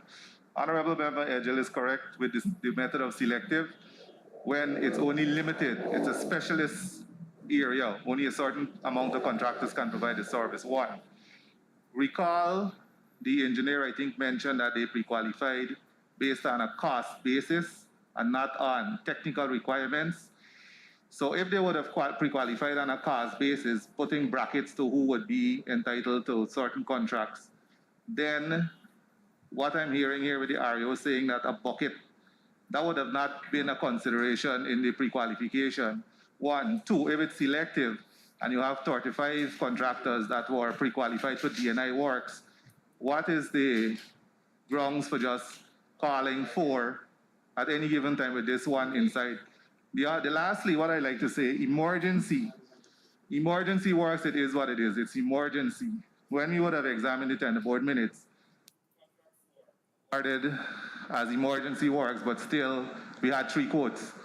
So if it's an emergency, how is it that we managed to get 3 quotes and evaluate the lowest? Emergency is emergency. The Act describes what emergency is. Thank you. Chairman, if I may. Go ahead. Chair, if I may. Go ahead, FS. The interpretation of the Act provided by Minister Edgell is absolutely correct. Right? That for you to go down the route of restricted tendering, you should be demanding services that could only be provided by a limited number of persons. That's 1. And secondly, you cannot utilize that method without the necessary approval. So that from the answers provided by the REO, I'm not sure if that approval was granted, right? And based on what the REO said and the engineer that the method was selected based on monetary value. It is contrary to what was intended in the Act, the Procurement Act. So I just wanted to make that point here. Noted. I need a clarification. The engineer indicated that 39 contractors pre-qual for D&I work, but they evaluated and differentiated based on a cost basis. So these 18 contracts, can we have the sum of the 18 and which the category that they fall under? We don't even have the list of the 18. No, well, the AG office could help us, the Auditor General, I'm sure. The sum of the 18 in terms of a breakdown, a disaggregation. Who's your question directed to? To the engineer. Go ahead, sir. Don't look at you, look that way. Yes, the 18, the breakdown, and the category that the sum fell under. How many contractors were pre-qual in that category? Because I hear you when you said 39, but I also heard you when you said that you were qualifying them based on cost basis. So I don't believe all 39 fell under the category of, I'm just calling a figure here, $10 million. So if you can tell me the sum for each one of the 18 and the amount of contractors that fell under the category that the sum fell under. So, Mr. Chairman, the 39 qualified contractors that I was referring to would be the number of persons qualified within the monetary value of $2 to $4.99 million. 2 to 4.99. That is correct. So these 18 contracts, were they within that sum or higher? So majority of these contracts were between 2 to 4.99. But we can't go with the word majority. We need to have a documentation to substantiate that. A majority could mean 11. A majority could mean 10. Do you have the document, sir? Mr. Chair, can I help? Majority could be 32. We have the audit office lend some assistance here. Mr. Chair, based on the explanation from the engineer there for the category, the list of the 18 contracts we have, 16 out of the 18 would fit into that category. 16. Okay. Thank you. Chairman, could the regional executive officer tell us how many lots? This work was divided up into how many lots?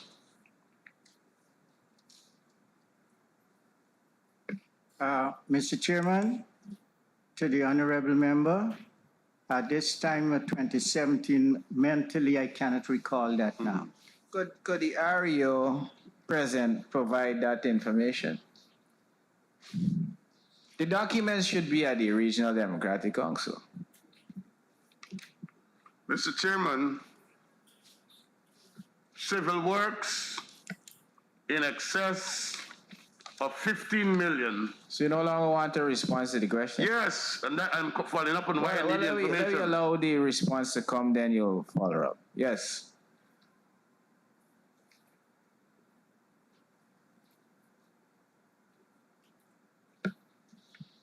Mr. Chairman, in all of the 18 cases, all were independent contracts. There were no lots. No. All are independent contracts. All went out together. Wherever you use, all went together. And they're all independent contracts. Did all go together? 10 went together. That was the 10 that was awarded on the in September. And the other 8 went when? The other 8 was in June, Mr. Chair.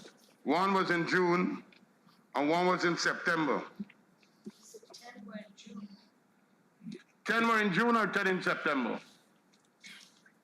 Mr. Chairman, 10 was in September. And 8 in June? That is correct. All right. All 8 together? Yes, Mr. Chair. Chairman, So, thank you. Mr. Chairman, I'd like to put a question. Contracts that exceed the sum of $15 million need to be evaluated and awarded by the National Tender Board and receive cabinet no objections. In this case, how could the argument be that this is not contract splitting to avoid that board process?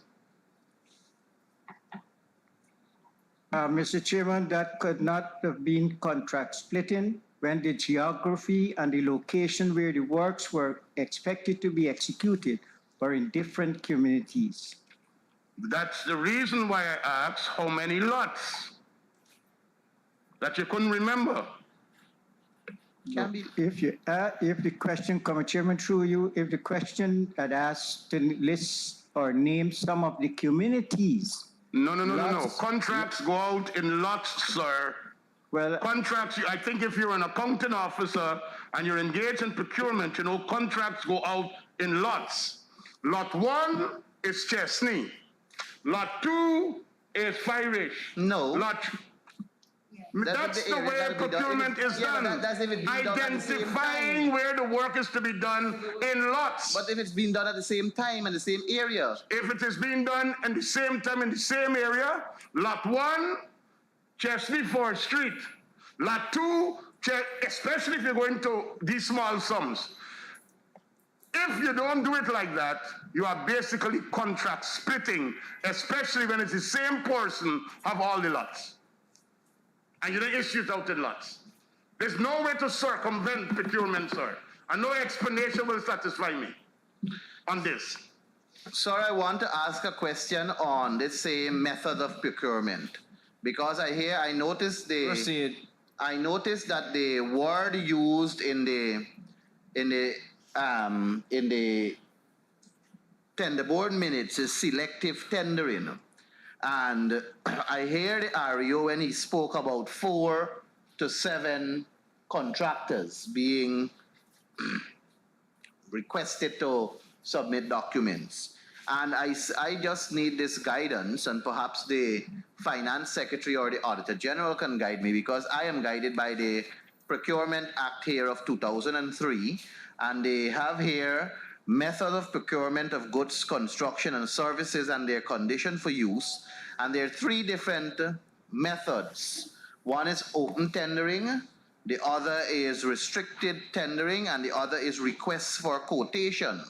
And it says on the request for quotation, section 27(1), the procurement entity may engage in procurement by means of a request for quotations, provided that the estimated value of the procurement contract does not exceed such amount as may be prescribed by regulations. So I want to know if this is the system that was used here, or if it was the one that we seem to be battering over, which is the restrictive tendering, because I did hear the REO indicating that between 4 to 7 contractors were engaged. And in the same section 27(2), it says, before awarding a contract under this section, the procurement entity shall obtain and compare quotations from as many qualified suppliers or contractors as feasible, but not fewer than 3. So I need to understand, because this examination is publicly done. And I heard the REO in saying that between 4 to 7 contractors were engaged. And this is a system of procurement. But you must first of all get the limit that is allowed for. There's a limit that Member Maipa, proceed. No, Find the limit. No, well, the limit at the regional tender board is below 14,999. No.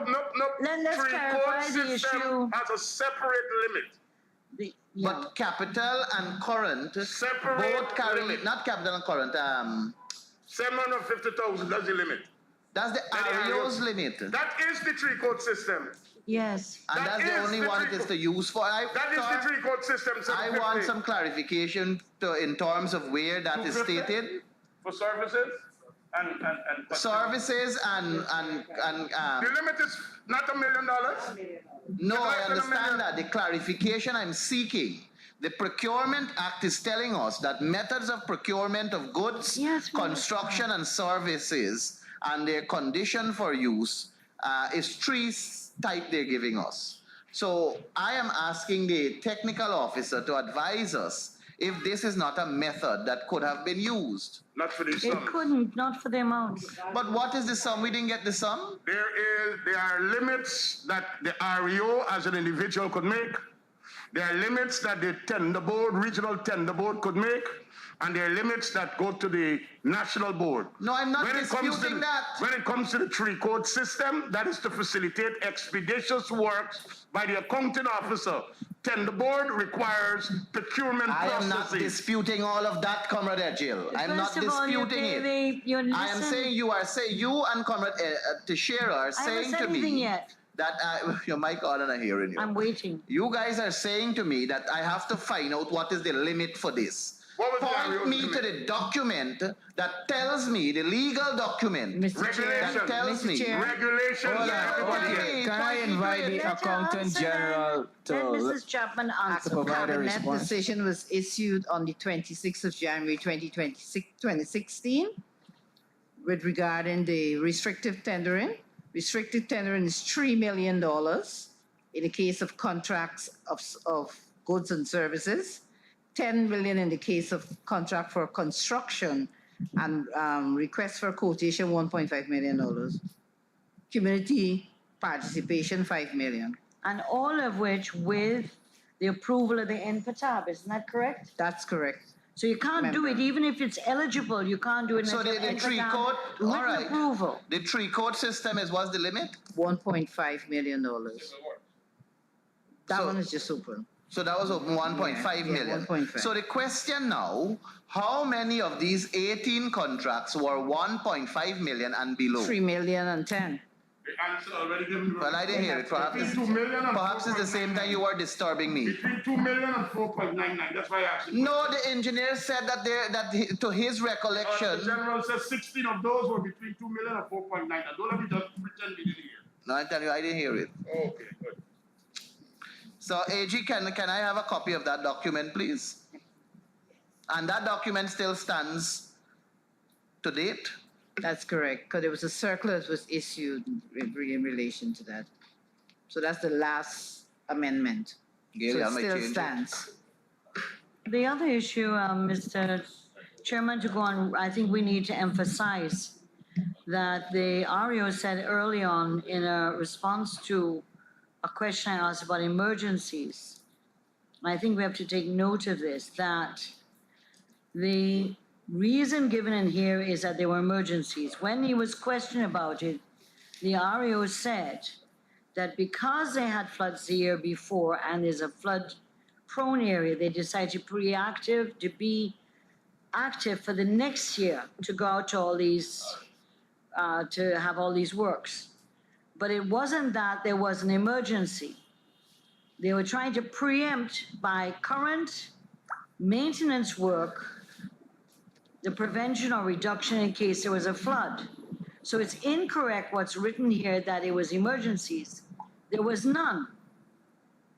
What they, by his own admission, is that they were trying to preempt. And that would make it normal, current, and capital works under a budget. Emergency works is when there is a flood, the sluice gate break away, water rushing in, you gotta run and find a contractor to put the boards back in so the place doesn't wash away and you lose everything. Or that there's a flood, you can't move the water fast enough, and so you have to go hire pumps and so on to push the water over. That is an emergency. So that these were not emergency works. These were budgets. The budget was planned for 2017. The works were decided what would be done in 2017 with maybe a good intention. I'm not questioning your intention to try to prevent the level of flooding in a flood-prone area, but it was not an emergency and therefore could not be covered by the Procurement Act and what is defined as an emergency.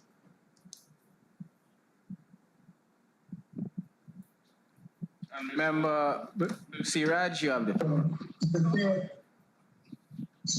Chair, if I may, I was invited to offer Yes, a comment proceed. on the same issue, right? So again, if there's an emergency, then the method of procurement, the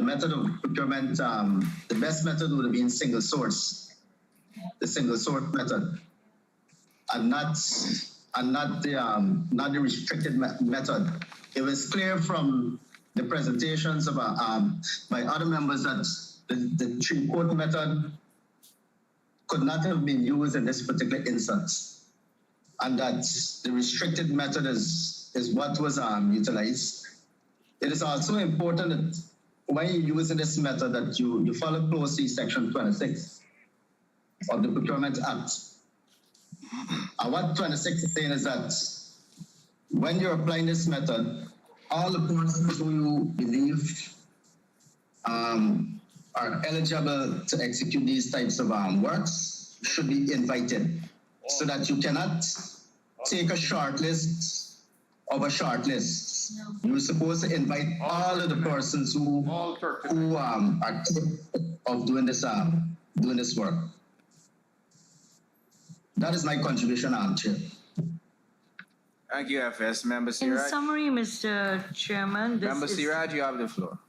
Thank you, Mr. Chair. Mr. Chairman, I'm going by what is written here. The accounting office at that time would have said there were 10 cases of emergencies. I've not heard any contention being raised to the point that Madam Teixeira was making, that they were not emergencies. So I don't know whether we to assume that there were no emergencies, because the accounting office at that time has not made any attempt to dispute what Madam Teixeira is saying. But I have a question on this issue here, that 10 of these works were set to the emergencies, and 8 were awarded at the same time to the same contractor. Where were these emergencies? And if they were emergencies, they would have to be dealt with expeditiously. So if there were 10 emergencies, and if 8 were awarded at the same time and given to one contractor, did the contractor have the capacity and the capability to execute 10 works simultaneously with all the specialized buckets that are needed for these types of work?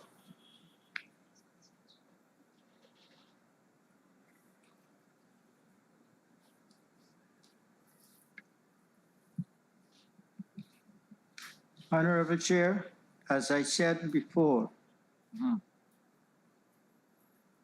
it was stated that Honorable Member Teixeira's question was not answered.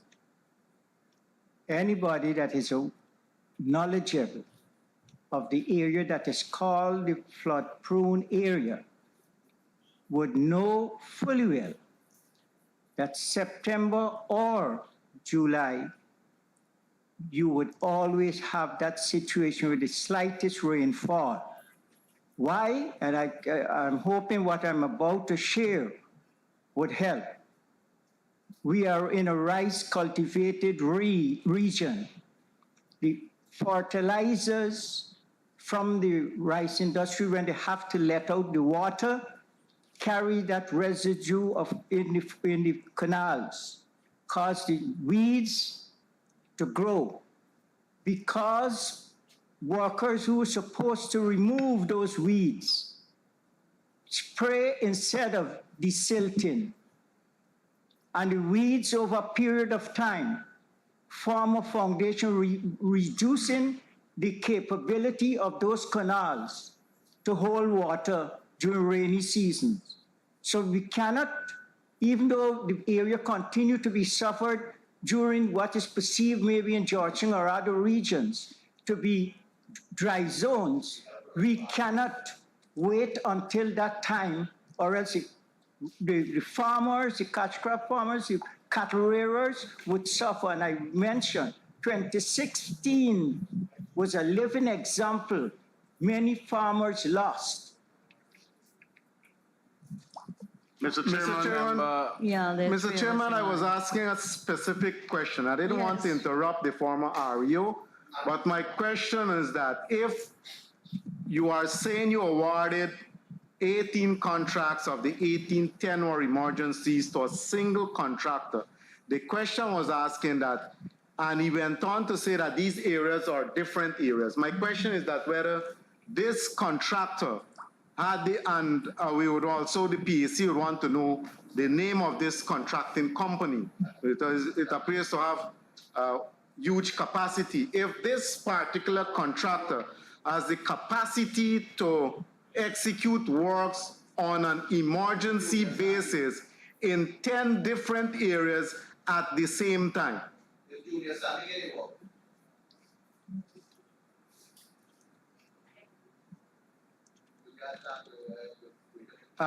Mr. Chairman, to the honorable member, based on my knowledge of the contractors that were available, that contractor had the equipment. I heard persons were saying, honorable members made mention that you got small excavator, medium excavator. It's not only what is small or what is medium. It is the, as I said before, That's the why I like it. buckets required, That's how I like it. the different buckets. As a matter of fact, there is a particular community, and that's an example of where the wrong buckets were used. There's a, not by the region, I by said just for my. the DNI. There's a particular community. Mr. Chairman, can we get the name of the contractor, the contracting firm? Ethically, I don't. yo, no. We could know the name of the company we signed contracts. You don't remember now? No, he remembers, but he's quoting ethics. No, but the ethics, the contractors could be named here. Can the contracting firm be named? Birbal Contracting Company. Okay. Beerball. Mr. Chairman, the contracts had no commencement date and no completion date. So why this did not happen? And further, Mr. Chairman, can the accounting officer state whether the 8 works that were signed off on at the Regional Tender Board meeting of the 7th of September 2017, if we can give them the dates that these 8 works commenced?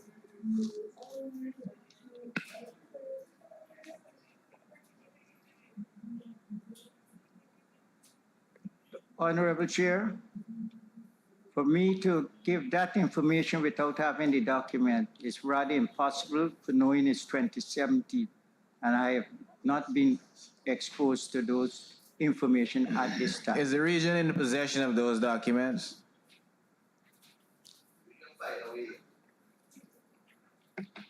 Mr. Chair, yes, we have those contracts. Do you have it here? No, Mr. Chairman. Member Teixeira? Yeah, Mr. Chairman, I'm going to make a recommendation, but before I do that, if you look at paragraph 945 on 2018 audit report, very similar reoccurrence of the same issues you find under DNI.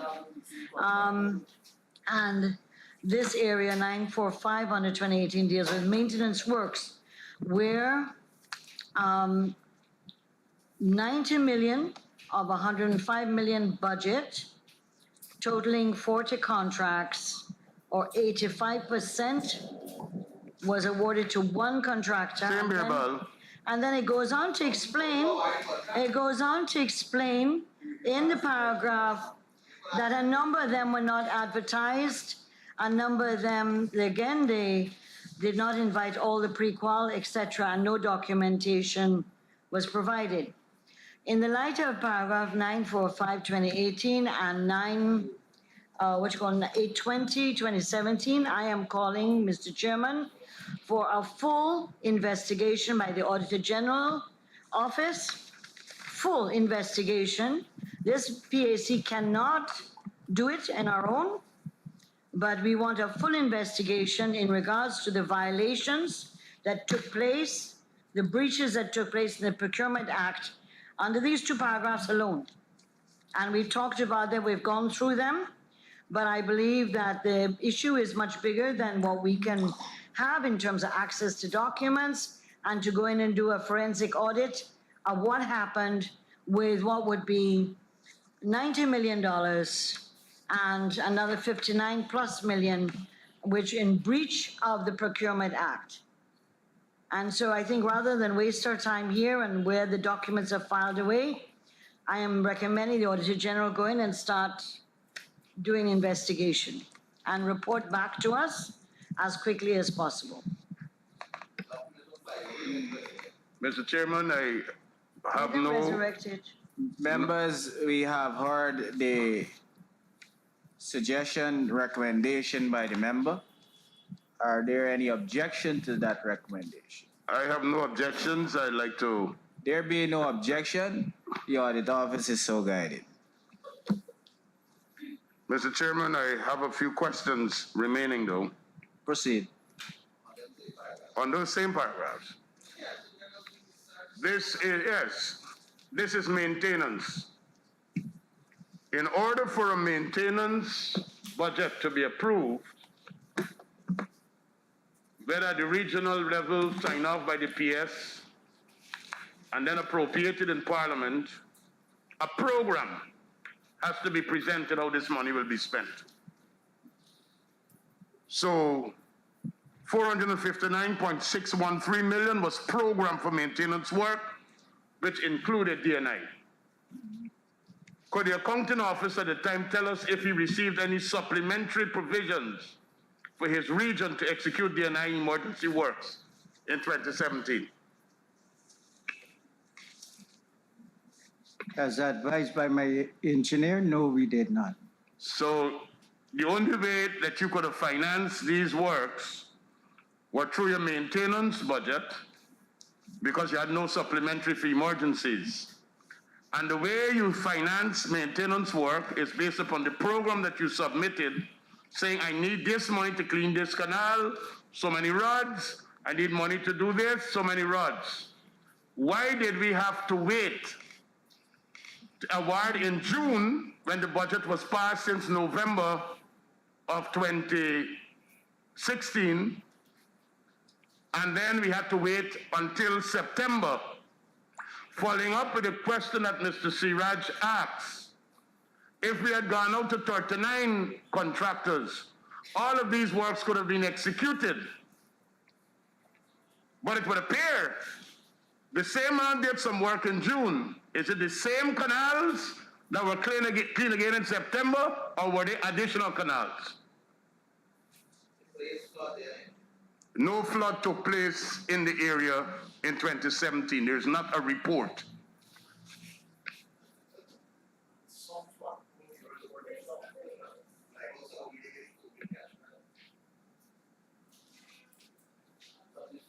Honorable Chair, Go ahead, sir. could you ask the honorable member to repeat the question? The question is, the canals that were cleaned in June were the same ones cleaned in September. In some cases, that may have been, my memory don't recall, but my engineer would be able to add that. Do you agree?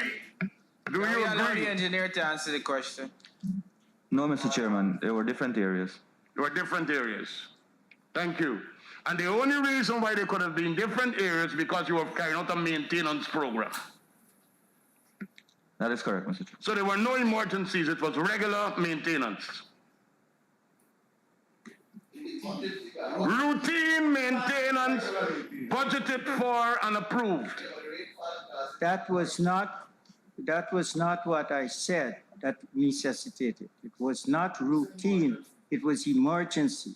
Mr. Chairman, if there was an emergency, expenditure would have been occurred that the gentleman would have required a supplementary to do his regular work. Routine maintenance canals is what was being cleaned here.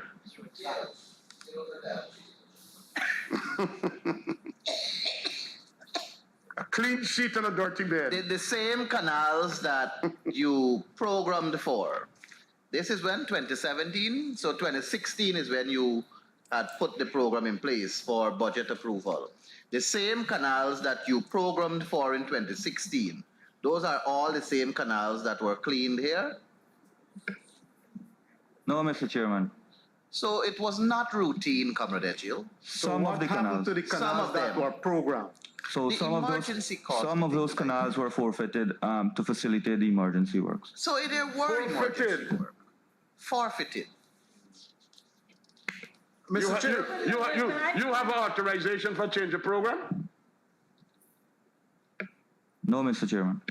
So how could you do a change of program without an authorization? No, You have to get yeah, a but change hold of on, hold on, program. hold on. The program is drainage and irrigation. No, you still got to get a change of program. Yes, understood, but understand what I'm saying now. The program is drainage and irrigation, and the sum of money is allocated for the breakdown that is there. Do they specify the trenches that they are going to Yes, clean? that's how you get your figures, you program it. So you need a change of program if you're going Yes, to change a yes. trench, okay. It's the clarification I wanted, Yes. Bishop. Mr. I don't Chair, want you to just shout for on me, I just Mr. want to Chairman, clarify. Allow the Accountant General. Accountant General. To Member Naipaul, it's based on your submission of budget and what is approved by the Yes. Ministry of Finance. Can't get money for buy juice So and buy it's based, beer. so it's based on a list that you have submitted and approved by Finance. If you got money to buy juice, you can't buy beer. No. Just so if you get money for do one thing, you can't do the other. 2020 Mr. and Chairman, 2021 come in. While I support the call by Madam Teixeira for a deep inquiry, because I don't know how any logical person could explain to the 39 contractors who were pre-qualified in 2017 that an emergency in June allowed one man to get 8 jobs, and an emergency in September required him to get 10 jobs, and then nobody else got work, and the amount allocated was absurd. And then we had a repeat in 2018. So could the Honorable Accounting Officer tell us who was the contractor that got the 45 jobs in 2018? At value 90 million.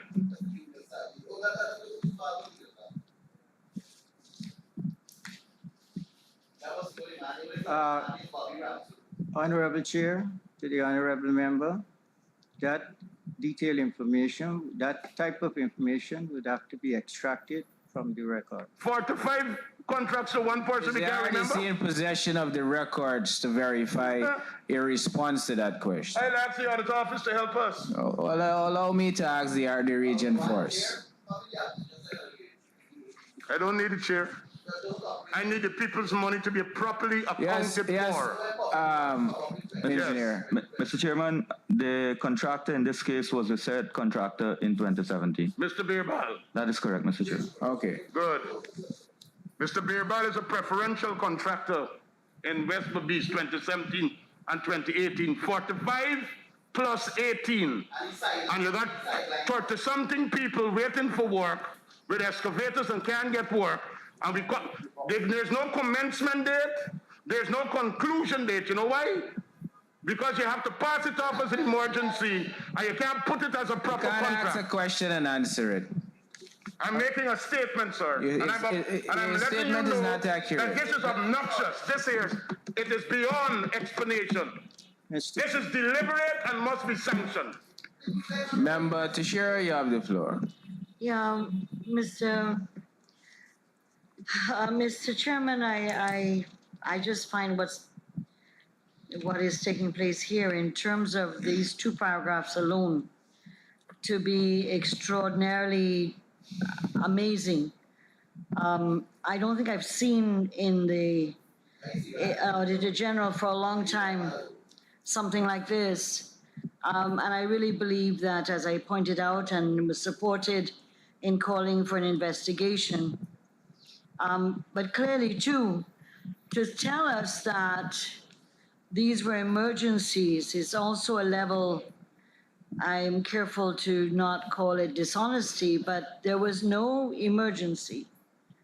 There were floods in other parts of the country in 2017, but not Region 5. But Madam Chair, you would agree with me that we would have asked the Auditor But can I General's fi- office to do a forensic audit Yes. of this, and based I on the am- findings, we can conclusively determine if there were Yes, sir. emergencies or not. So let us not Because preempt as the said, investigation. as said, emergencies, as pointed out earlier, defined in the law and how it's treated with.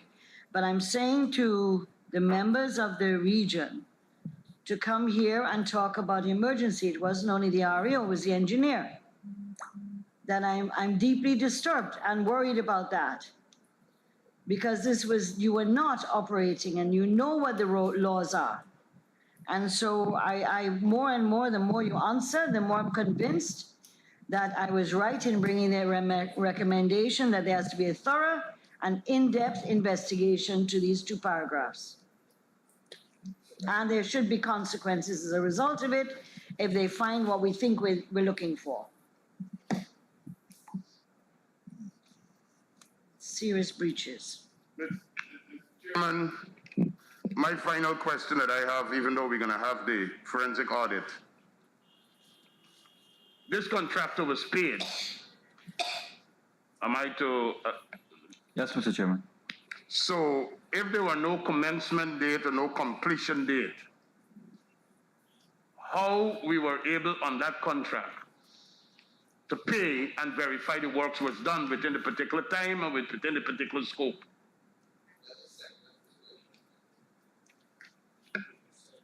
Mr. Chairman, there were inspections of the work completed, and based on those inspections, the payments were facilitated. You inspected the work? That is correct, Mr. Chairman. Well, Mr. Chairman, this becomes a little bit more interesting. Because if an engineer is inspecting a work and he don't know the date when the work's supposed to start and it's supposed to finish, what is he inspecting? The completion of the work. But you got to know the condition before the work starts. But you're giving the presumption that the engineer didn't go and do that. But So you can ask the engineer the question. Mr. Chairman, I'm not making a presumption. I'm knowledgeable where procurement is concerned. You're not knowledgeable if the engineer was at the site when the project Could I be started. allowed to finish, please? I know it's the uncomfortable truth, but let me be allowed to finish.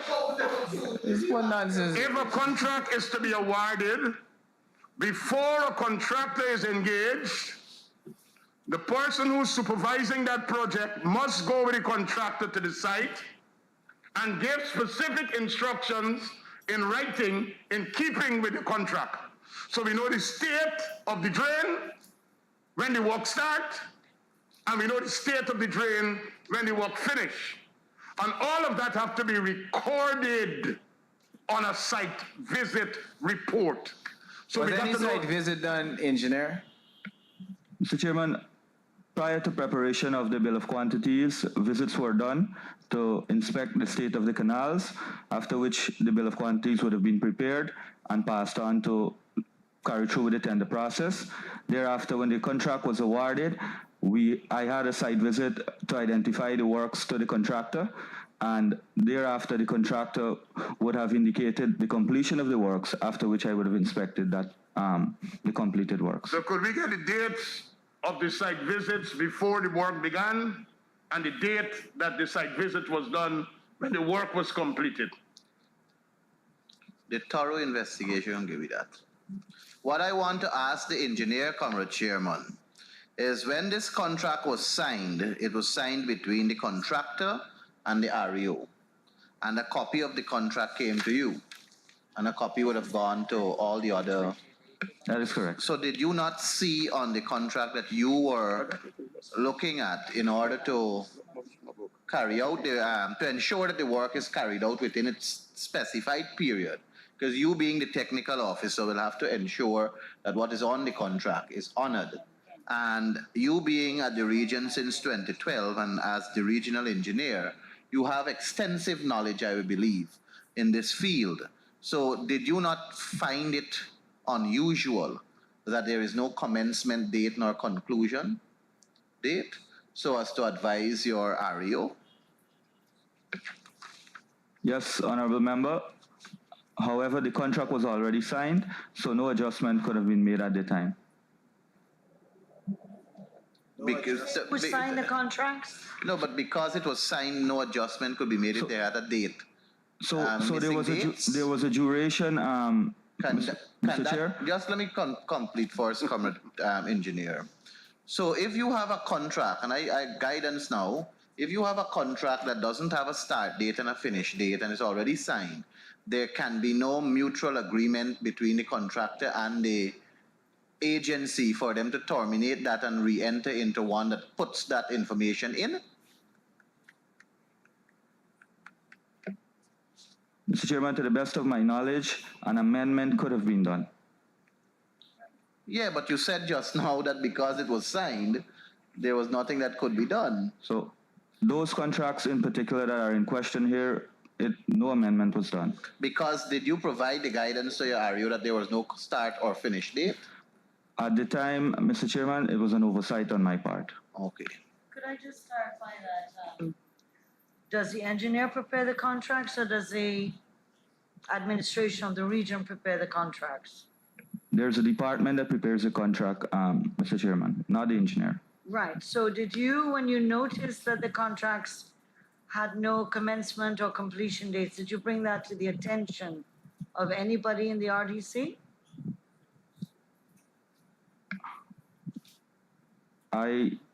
At this point in time, Mr. Chair, I can't recall. However, I know that we would have had discussions, myself and the REO, on these matters. So if this contractor had taken an entire year to clean this trench, that would not have been a problem? Mr. Chairman, there was a duration of 2 weeks for these contracts, and I would have calculated the 2 weeks from when we did the site visit, which was the day after I received the contract. So the 2 weeks duration would have been calculated from the day that we did the site visit. So you were basing your That is correct. thing on your 2 weeks duration. Mr. Chairman, a follow-up. Just one second. Did I understand you to say you had discussions with the REO about this? About the fact that there was no beginning and completion dates on these contracts?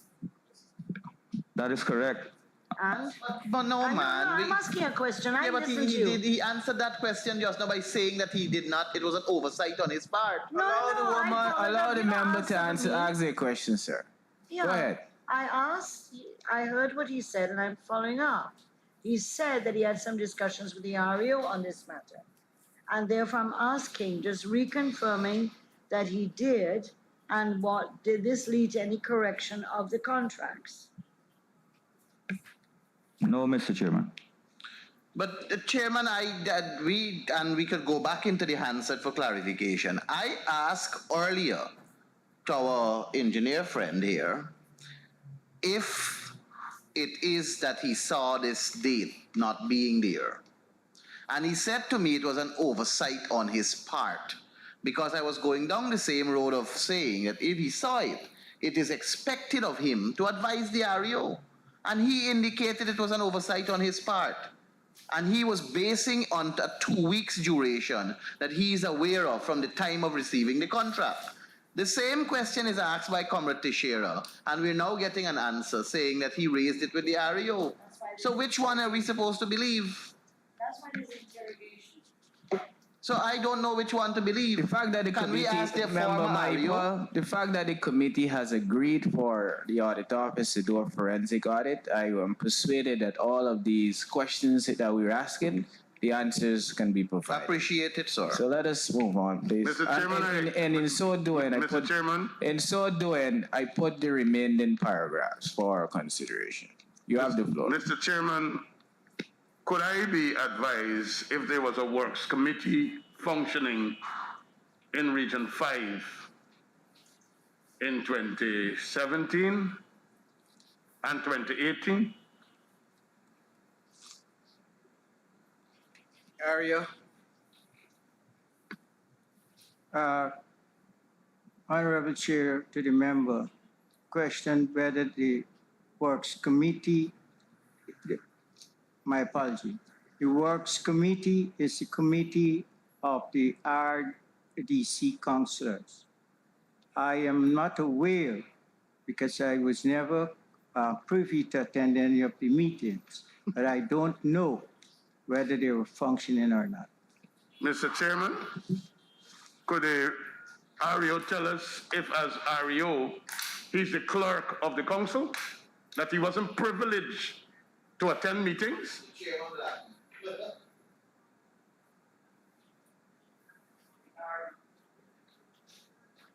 The RDC of Mahaica-Borbis region, as it relates to the committees that operate, the program head would be the secretary to that committee. In the case of that, Well, the question I would like to ask is, any of these projects, did the Works Committee visit these projects and sign off on them?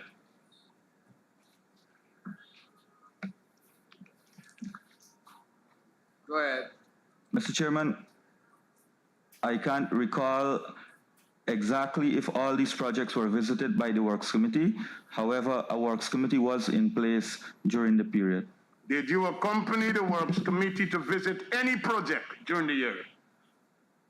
Yes, Mr. Chairman. Did you visit any of these D&I projects with the Works Committee? At this point in time, I cannot confirm that, Mr. Chair, because I honestly cannot recall if we would have visited these particular projects during that period. Was the Works Committee aware that these projects were being executed? Yes, Mr. Chairman. How were they aware?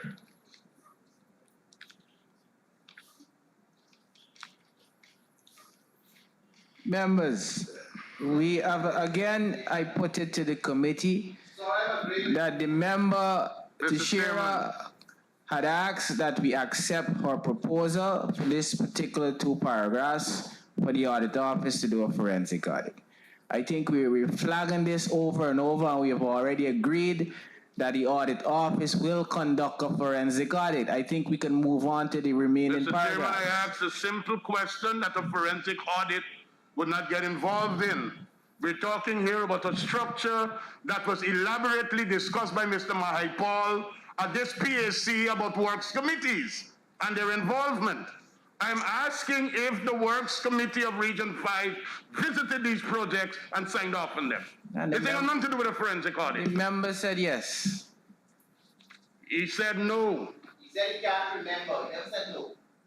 Could I get the answer, please? You're sure he said no. Mr. Chair, at this point in time, I can't recall if these specific projects were visited. You visited 45 projects being done by Mr. Beerbal in 2018. That is correct. And 18 projects being done by Mr. Beerbal in 2017. At any time when you visited these projects to sign off for payment, was any member of the Works Committee present with you? He can't recall. That's what he said. 45 and 18 is a big figure. At least not one time? He can't recall. He remember he has a public works supposed to recall. Member? If I may, Honorable Chair, Go ahead. my recollection of that condition, in most cases, the Works Committee sent a representative by themselves independently. And somehow, by the way, the regional administration or the engineer office would learn that a member of the Works Committee visited. Thank you for the answer from the former REO. Did you ever see any of the reports of the Works Committee visits? The Works Committee never submit any reports to the regional administrative office. Who was the chairman of the Works Committee? Huh? The regional vice chairman is the chairman of the Works Committee. Thank you. Is or was? He was and Still is. Yes, Good. Mr. Chairman. So the question still stands. Works committees do not visit projects without the clerk to that committee, which in this case is the project head, the engineer. Were you present at any time when the Works Committee visited any of the 45 in 2018 or the 18 in 2017? Can't remember. Thanks. I close my case. Member Siraj.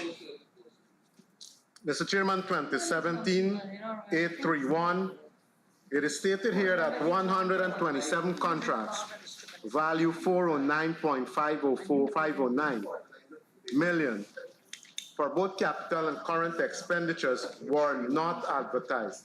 Can the PAC be told why contracts value $409 million were not publicly advertised?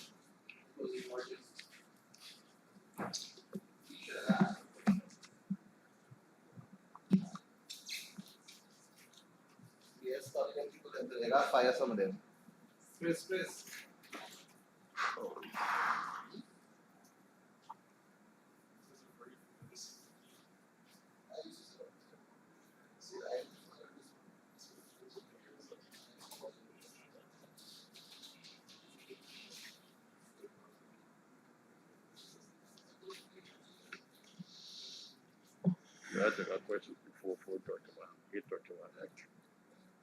Can we have a response to the question?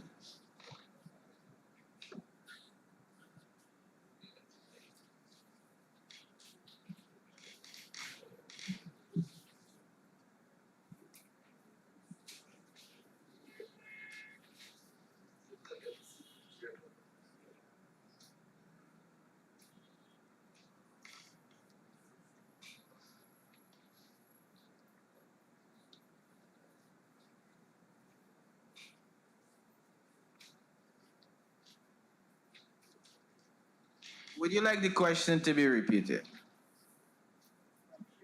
Member Siraj? Thank you, Mr. Chairman.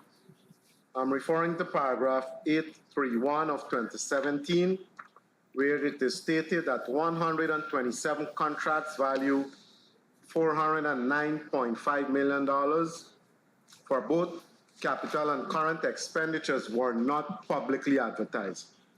My question is that why these contracts were not publicly advertised?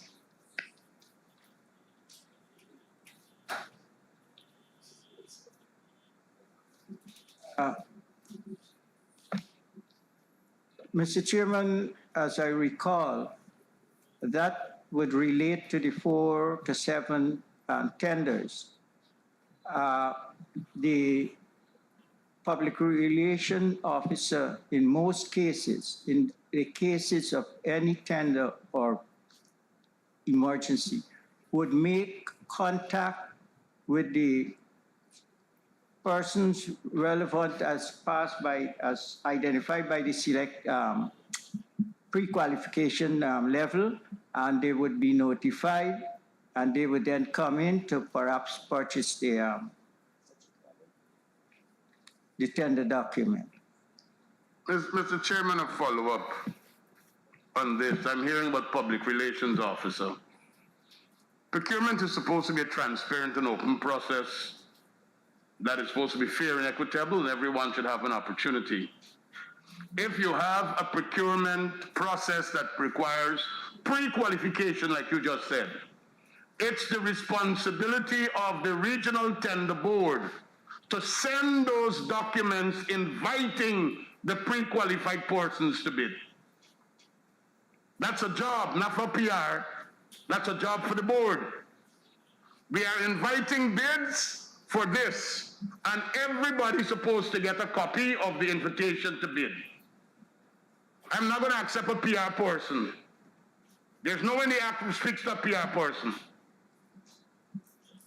The REO is the chairman of that tender board.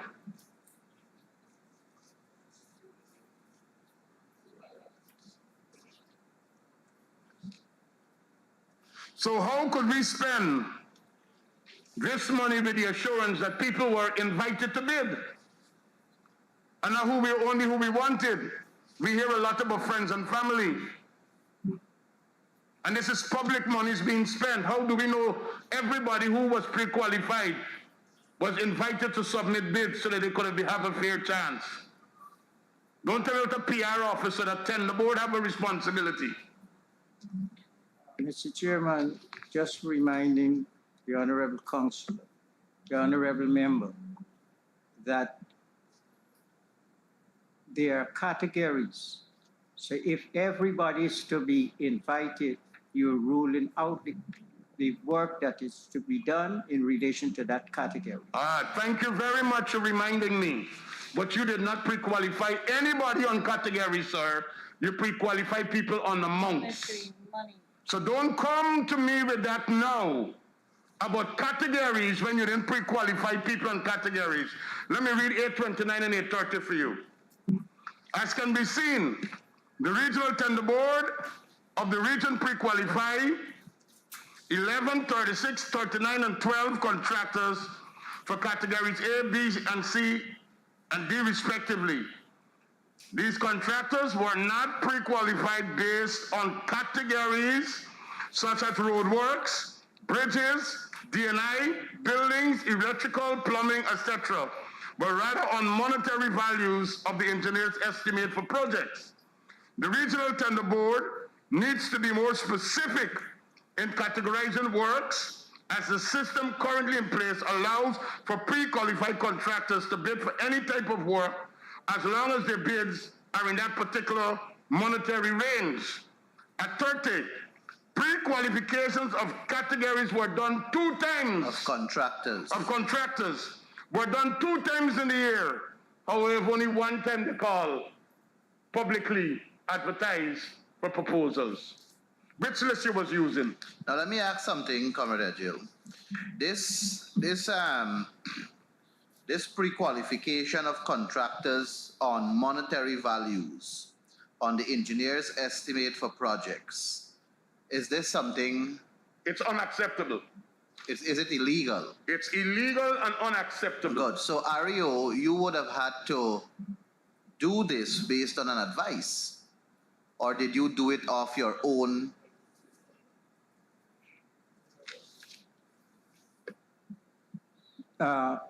Honorable Chairman, no, I did not. I normally would get the guidance from the engineer. I would say what is to be done. The engineer would advise, well, this is needed, that is needed. And I would get the advice as to what are the approach. And then we proceed from that level.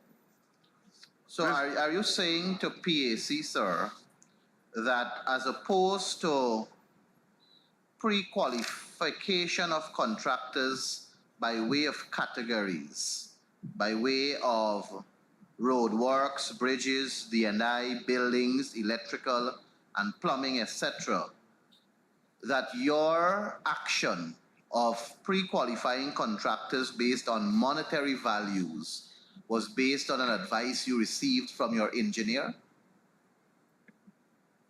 Yes, Honorable Chair, and I go forward to explain, because the fact is, the engineer would be the person to let me know who in the category. I know, we all know about the category, but who are the persons with those type of, those persons that are available with the, Just now, engineer. Current REO.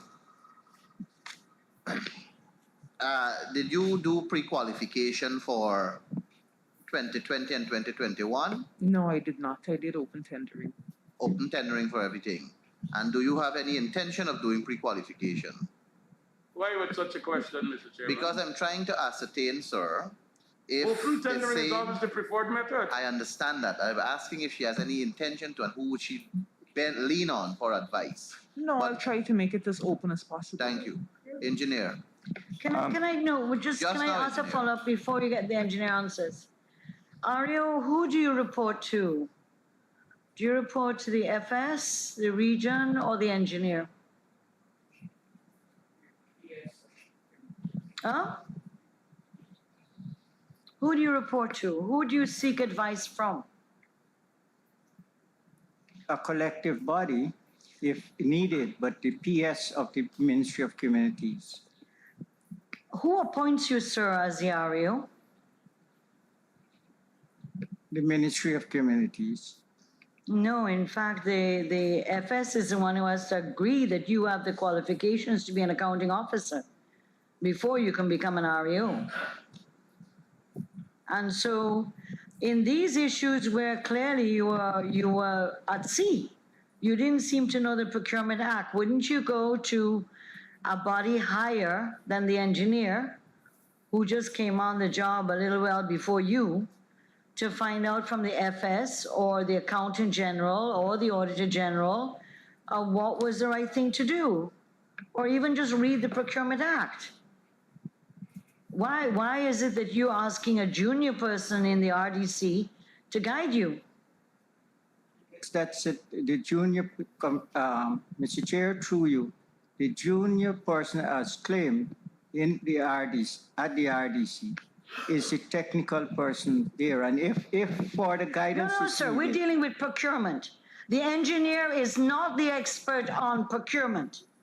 The engineer is a technical officer dealing with measurements and maintenance and a whole range of issues in his competency. His competency does not include procurement law and financial rules. That is supposed to be the competency of the chief accounting officer, which was you. And you being uncertain what to do, why didn't you go higher to the FS to ask him whether you were going in the right direction? I wouldn't take it as I am incompetent because, in fact, on Yes, any- you obviously were swimming. You had no idea of the Procurement Committee Chair, Act. let's allow him to finish his answer. Just then swimming. in we're going to any have area other that I'm comments. not knowledgeable, I would ask. Maybe because I would ask information. Maybe because of there may be something in there that caused an oversight that I did not follow through with to get clarity.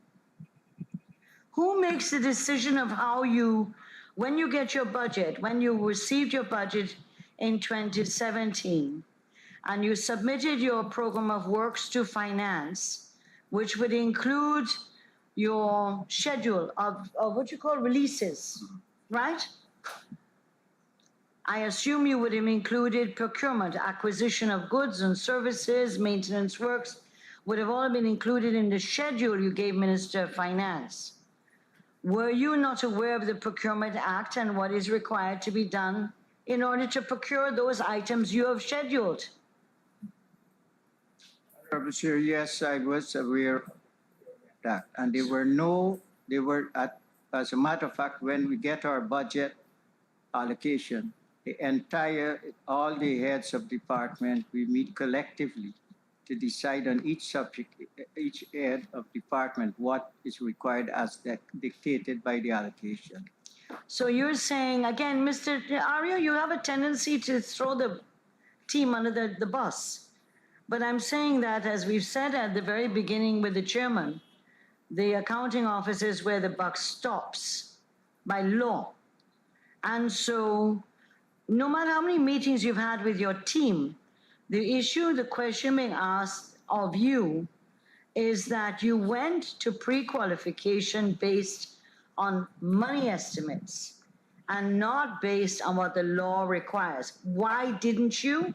And who did you seek advice from?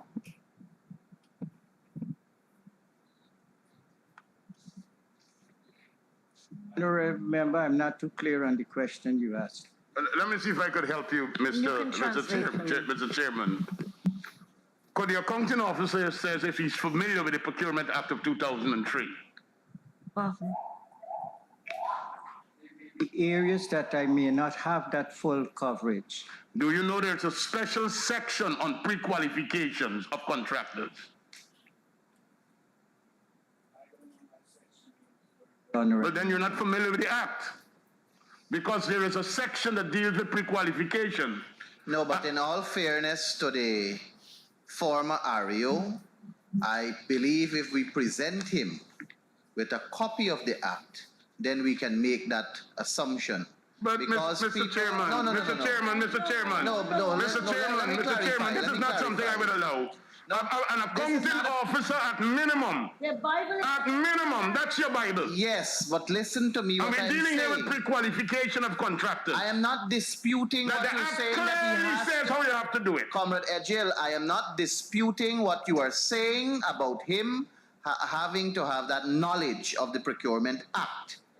But I am saying to you that you're drawing a conclusion without him having a Procurement Act in front of him. I am supposed to be aware of the Procurement Act too, but I sent for a copy just now because I wouldn't know it off the top of my head.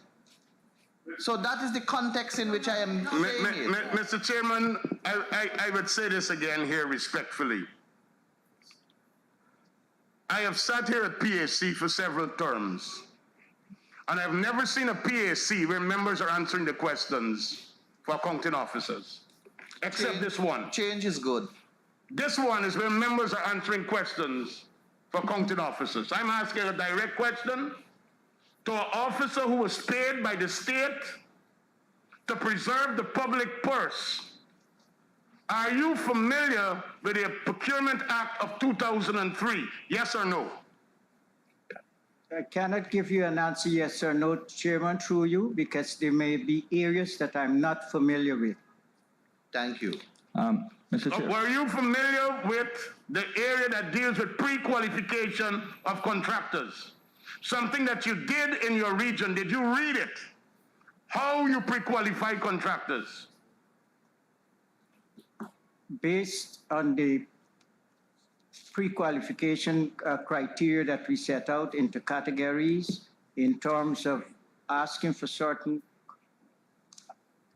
based on your category, certain requirements were required. And if you pass those requirements, like your certificate, whatever it is, whatever you supply that, and once it's accepted. Mr. Chairman, I shudder to think that the term that Ms. Madam Chair said sailing a little earlier. If I'm a contractor and I'm interested in providing stationery, and you invite me to bid for roads, it's contract fixing, because the man will not submit a bid. The man who fixes roads will submit a bid for roads, and all the other people will be disqualified. If you're doing roads, you gotta invite people who do roads. Stationery, stationery. Janitorial, janitorial. The law says that. If not, it is contract fixing. Comrade, well, I'm not sure if that was a question or a comment, but I heard.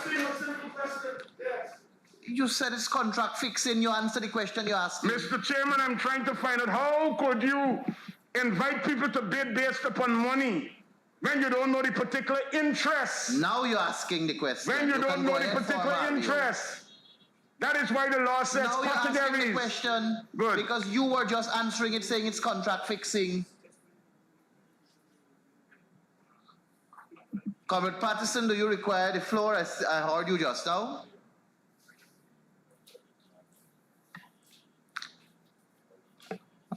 Mr. Chairman, may I be permitted to offer a comment? Just now, let me see if I am.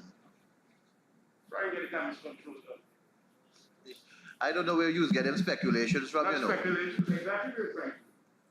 Go ahead, engineer. Mr. Chairman, I will have to say that I am not in agreement, and at this point in time, that I would have guided the REO in the pre-qualification exercise. Yes, as the engineer, we had discussions as to the pre-qualification. However, as to how it was done, I did not guide no one in that process. Thank you. Thank you, engineer. Honorable Member Siraj.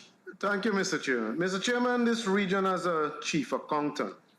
Can we be briefly told about the functions of the chief accountant, and if the chief accountant were carrying out those functions in 2017 and 2018?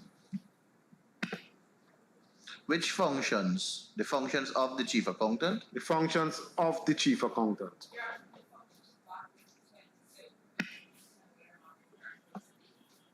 We're examining 2017 and 2018 reports. So my question is relevant to the years 2017 and 2018. Did I say your question is not relevant? Not you at all, Mr. Chairman. Thank you, because I never said anything. Comrade, former REO, the question before you is if the region, first of all, I'm going to dissect it. The region had a chief accountant in 2017. Yes, Mr. Chair. Was the chief accountant carrying out his or her function? Of 2017. Pardon? Part of 2017. Honorable Siraj? Part of 2017, I interpreted that to mean nothing to do with 2018. If my interpretation is correct, former Mario, what would have prevented the chief accountant from carrying out his functions?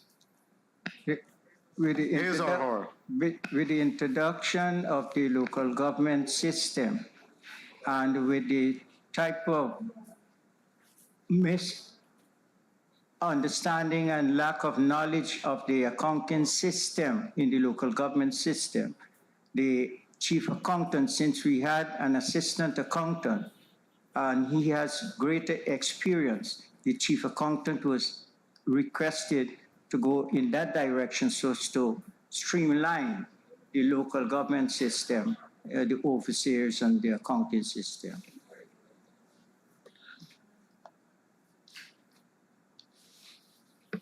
Mr. Chairman, I must plead ignorance of the explanation, and I don't know if any other member has gotten it clear, but... Are you doing plea ignorance? Yeah, I don't really understand the response, so I'll appreciate it if the Arya, would you be could... kind enough to repeat your answer for greater clarity? Clarify your answer, sorry. The chief accountant with his wealth of experience on a new system, which is the local government system in the region, came into being. The discovery of what you call lack of knowledge of the accounting system, bookkeeping, and so forth. The chief accountant lacked the knowledge No, of... not he. The relevant overseers in the local government system. Oh, the overseers in the local government system. As REO, I see that as the most experienced person, knowing that I The have... chief accountant was the most experienced. Yes. Knowing I have an assistant accountant who can hold brief, I made that decision so as to streamline the local government system and perhaps give them some training and accountability. So you removed the most senior person with responsibility for accounts in your region for him to streamline, as you claim, the local government system that came into being in the region. Did the chief accountant return to his functions after streamlining? I left the region. I know he was still working on that system. Is this the same chief accountant that still exists within the region? That's correct. Can we invite the chief accountant to indicate if he is still there or is he functioning as the chief accountant? Chief accountant? Mr. Chair, good afternoon. This is the same chief accountant that was on leave, REO. This is the same chief accountant. First, let me clarify the question that you just asked, Mr. Chair. I think that the REO was misguided by the DREO at the last meeting. No, okay, first of all, we're not going to think at public accounts committee, based right? based on the statement that my REO had made that she was advised, that was totally incorrect. That Which she was statement? advised of me not being at work. I have never proceeded on leave. I'm at work, so I think that she was misguided by the DREO. And to answer the question that Mr. Siraj... Hold on. No, hold on. First of all, let me clarify. The last time we met here at PAC, we were told that you were on leave. That is not so, sir. Right, Ario? And your answer was that he is on leave. Am I correct? Can you answer through the mic, please? Yes, I was advised by my DRO that those were my exact words. But you're the REO of the region. You don't know if your chief accountant went on leave. Who signs the leave form? My chief accountant reports to the DRO. Yeah, but who signs the approval for the leave? The DRO does in his absence. And you don't have a place that you have to sign also? The DRO signs off. It's his staff. No, man. The DRO recommends REO. He Hold recommends, on. sorry. Let's get some clarification. Accountant General. To the chair, I Guide don't us. know, I know the structure of the application for leave, and I'm assuming it's the same structure across the public service, Yes, the it same is. format. The immediate officer recommends, and the final, I know from my department, the final but that's approval is given by the accountant The general, especially at the level of my senior officers. Let's go to the permanent secretary of the Ministry of Local Government and Regional Development. The chief accountant, who is a senior officer within the Regional Democratic Council, applied for leave. Is that leave granted finally by the deputy regional executive officer, or is it the deputy who recommends it and the REO approves it?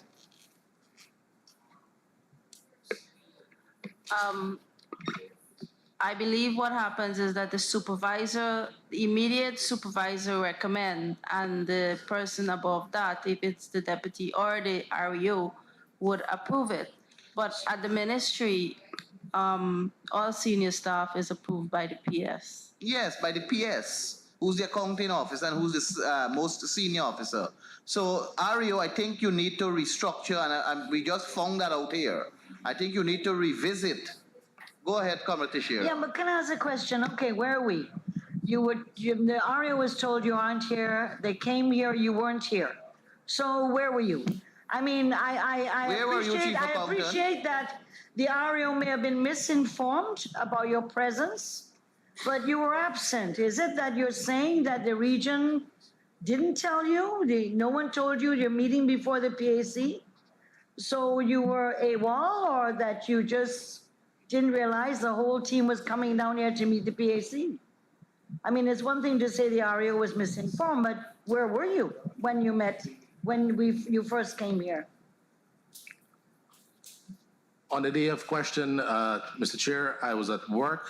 The second part of the question of whether I was informed about the meeting, I was never informed.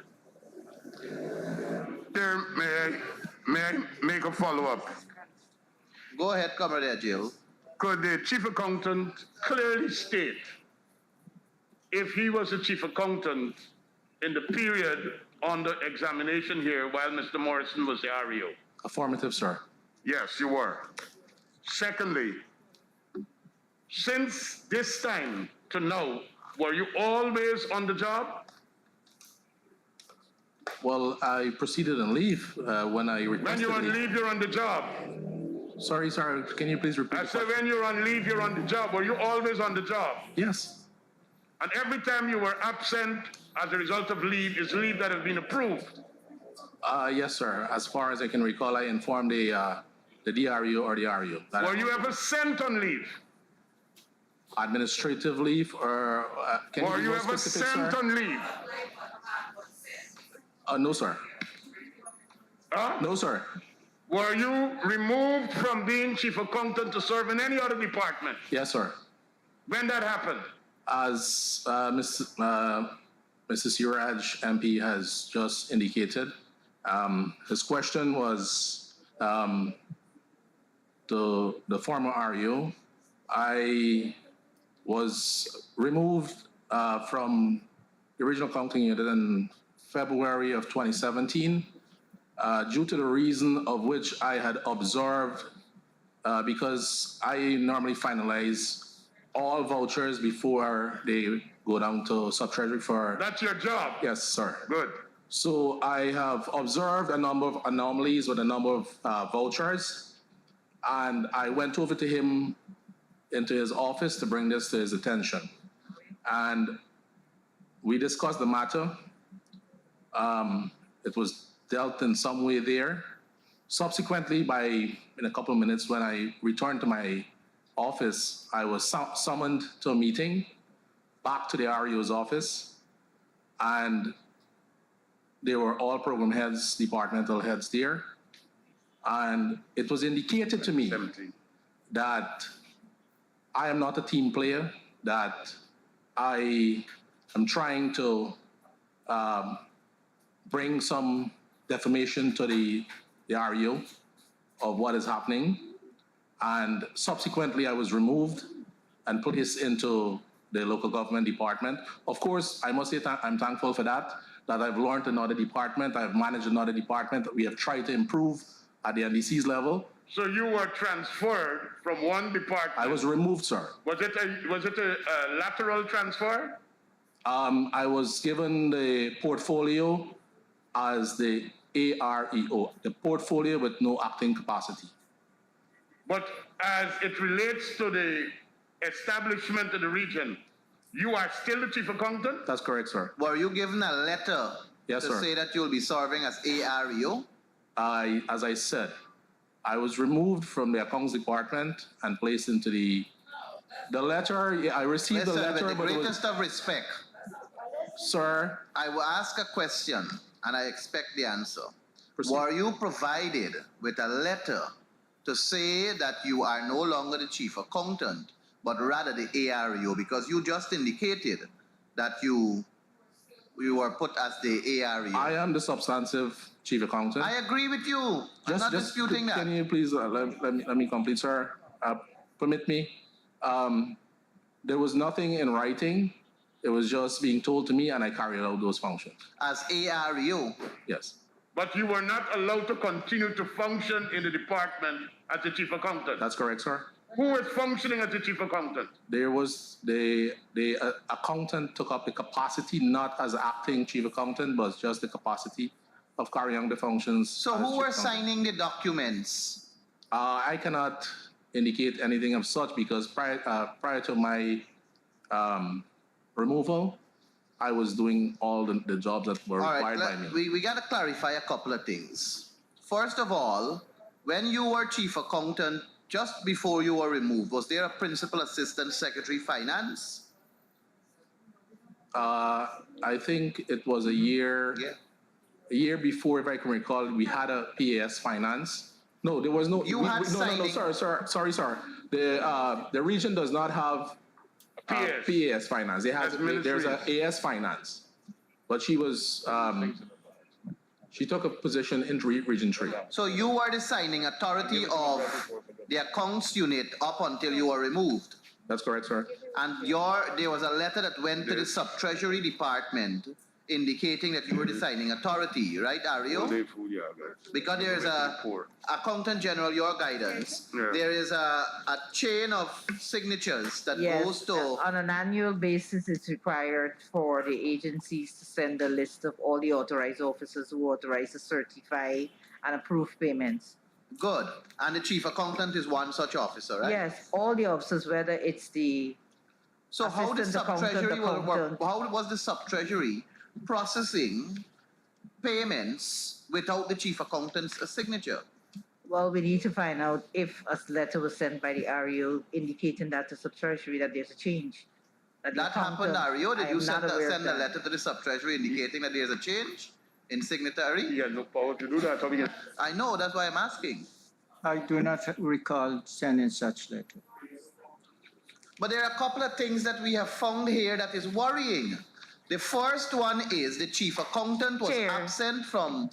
But we need to verify if the accountant was signing. Yes, if the chief accountant was signing. The accountant who was acting. There are a couple of things that we need to get clear and get some guidance on. First of all, the chief accountant indicated that he was at work the last time. When we were told at the level of PAC that the chief accountant is on leave, so we were basically misguided. Ario provided an answer to us indicating that the chief accountant was on leave as she claims to have been guided. Secondly, we have also found out that when it comes to leave of a senior officer, that the DREO, it ends there when it is supposed to end at the level of the REO. So I trust REO that that is guidance going forward. Thirdly, we are hearing of the chief accountant being removed from his position and an acting person, an accountant was acting in that authority. So is that accountant present here?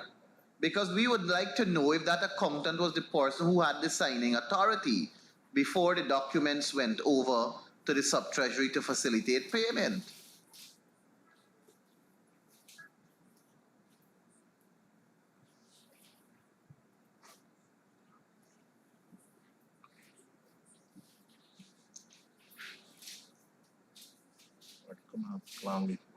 Was there a DREO at that time in 2017 when you were removed from your position as chief accountant as claimed? Because I haven't asked the REO to respond to all that you have said as yet.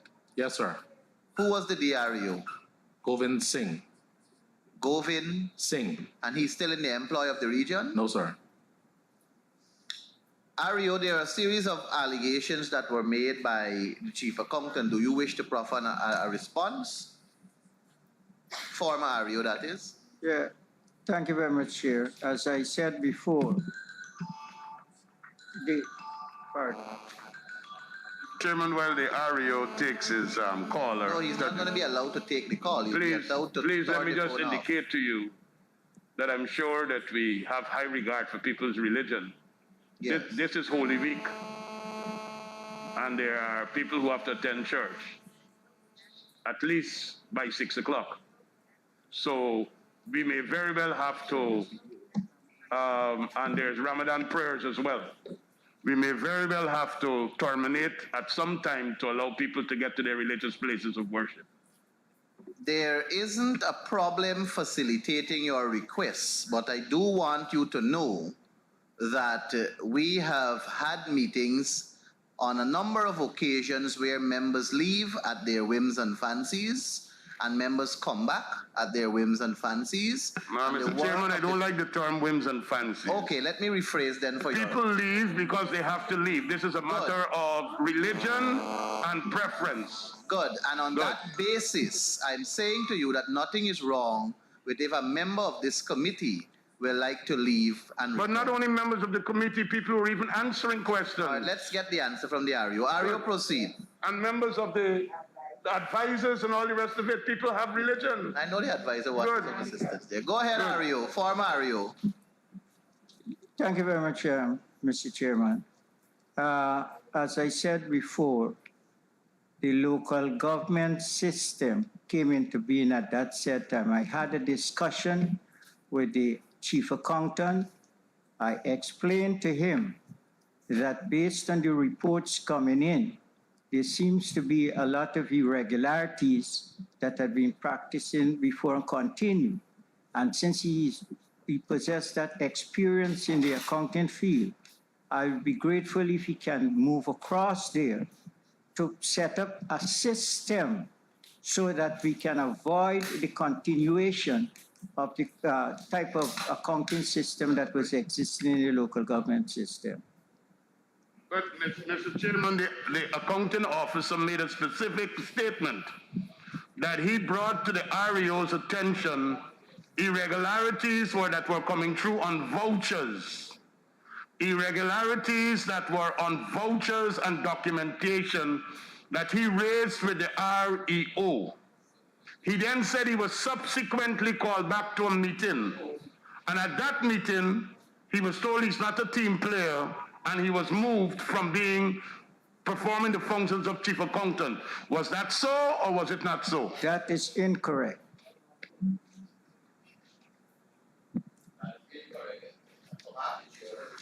Mr. Chairman. Can I go back to just question him on one thing? The REO said, you keep repeating that the reason for moving the chief accountant was to do with the local government system.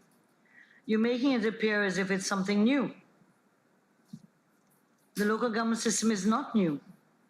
In fact, in 1994, the local government elections, the arrangements to do with RDCs and local government authorities, which were at that time 60-something, 63, 65, as determined by amendments to the Local Government Act in the 1970s, was and defined how they would report to the RDCs and their money would come through the RDCs.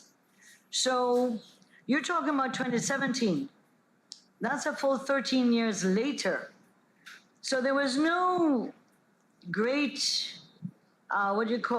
brand new thing happening to make this shift. What you had to do is make sure your system was working, and you could not create a new local government system outside of what was the law.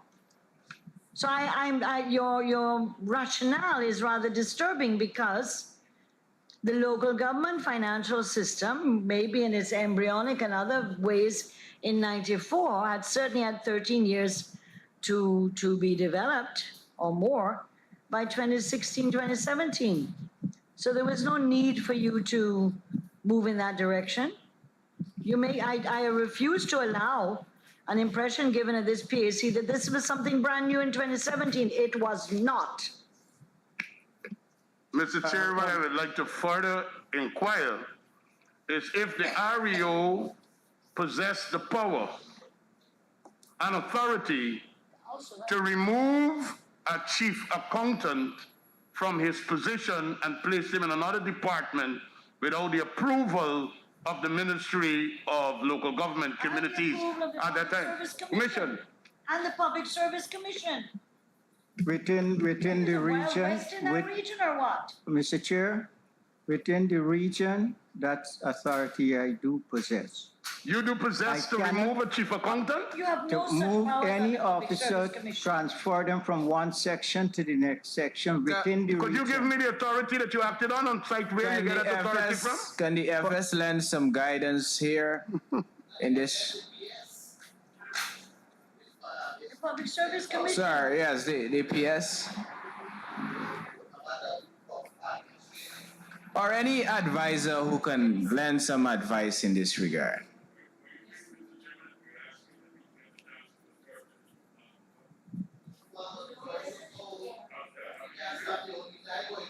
What does that mean? The work of the PSC must come to an end because people want to go to church?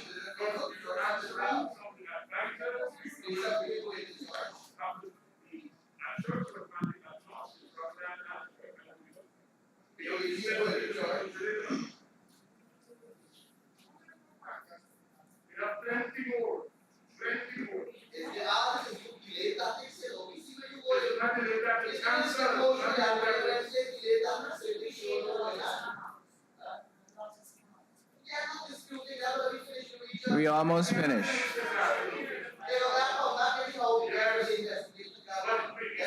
I have at least 6 paragraphs for this agreement and a clear contract.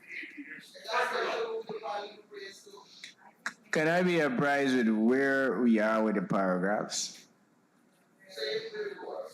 No. We were 828, 829. And we have to examine 826 yet, which I have questions on.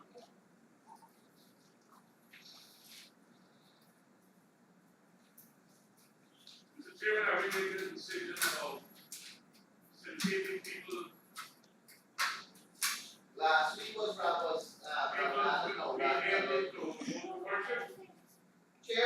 Chairman, last week, Monday. All right, good. Okay, go right ahead. Yes. Last week, this double standard thing. Last week, Monday, we had Navratri, we had Ramadan, and we had linked. The same thing what we got right now, except Navratri. Navratri finished yesterday. So we only got Lent and Ramadan now. But last week, Monday, we had the three. This wasn't made, but it's being made now. I am putting on record that the Comrade Jill is saying to us here that on that what he's making representation Who made for. representation? Who So are why these they can't people? make the recommendation and representation here?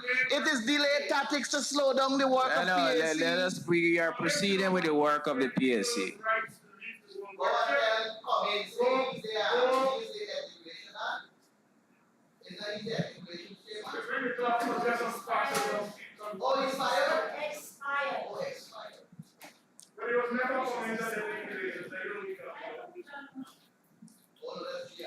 Can we proceed, members? So, Mr. Chairman, I'm asking, are we going to be allowed to break or are we not allowed to break? What is the request? And the request is that we do a suspension of today's hearing at a particular time to facilitate people who have to attend church and people who have to break their fast. So are you saying to this committee this would be a reoccurrence on next Monday and the following Monday? Until Ramadan is finished, people have to finish. But you are bringing in church. I could understand the Muslims. This is Holy Week, every night of this week. Come on, man. If I continue like this, I will be. You don't.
We suspend further deliberations on the matters before us to facilitate the religious community who are observing Ramadan and Holy Week, I'm told.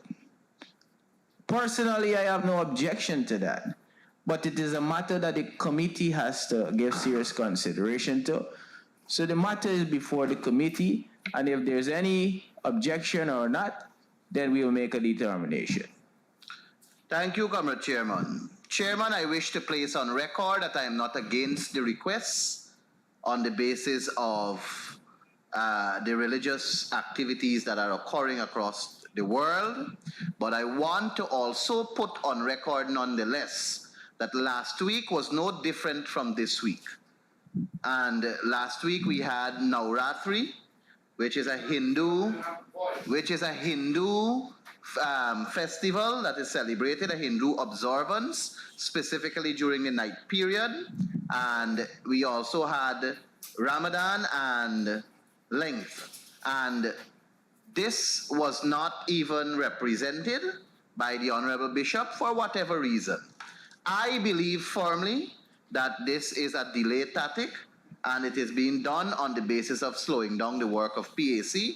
But the argument that was put forward to justify it as a cause for persons to attend their respective religious functions, I will not go against that, Comrade Chairman. I just want to have one comment to make on that. I think that nobody in the committee would have issues with that, but I do believe for me, I don't know if other persons share my opinion, I don't think it is, I think it is ridiculous for us to just wait to the very last minute to have these things come up. I think these are things that can be brought to the floor very early in the day or even before meetings so that we will set ourselves and schedules to accommodate these things. It can't be a cost, it can't be a practice that we move forward with that at any point in time persons can just should just get up and say, well, oh, because of X, Y, Z, we should stop the meeting now. So I think that the only thing that I ask is for us to have a little more time management in place, and so that these things be brought a little more earlier so that persons could make provisions for it. Chair, can we ask, I don't know if this is fitting, but can we ask our membership in terms of the advisors, members of PAC, the staff and the team that is answering, how many persons will like to leave to do what was suggested by Comrade Edgel? And if it is a number that will disrupt or hamper our program or process, then we can facilitate. I think that's a fair position. Mr. Chairman, Mr. Chairman, Member, you will have the floor after we ask the members to suggest to the committee if they would like to be recuse themselves to observe the religious activity. Do we have any member of the visiting agency, region number 5, who would like to be recused to observe the religious practice? You can show by raising your hands. None. Do we have any member of staff present here who would like to be excused to go and observe the religious practice, Ramadan or Holy Week? Do you have any advisors present? You have Guyana? Huh? Good, there's one. Do we have any advisors online as well as physically here who would like to recuse themselves? With that, members, oh, my apologies. Any member here? Yes, sir. Member Maipol, please. Yes, so we have the Honorable Bishop, one member of the committee. Mr. Chairman, I'm still on the floor. Please, I would like to please allow me to finish. From the proposal put by the Honorable Member, those who are in attendance have indicated by 2, only one member of the staff who can be replaced by another staff, and the Honorable Member Bishop Edgel. And in light of this revelation, I would like to ask those members who have indicated to this committee that they would like to go and partake in the religious ceremony, feel free, if you wish, to recuse yourself, but on this premise, I would like the work of the PSC to proceed. Member Edgel, you have the floor. Mr. Chairman, I'd like to put on record that if I leave this afternoon to go for the purpose of worship, that the paragraphs that I have questions on, which I will so name, remain open so that I'll be able to be given an opportunity at another time to ask questions. Paragraphs A26. You don't have to list it. That liberty will be provided to you, sir. Good, thanks. I would like for you to extend prayer for all of us here. Members, let us proceed. The other paragraphs are open for our consideration.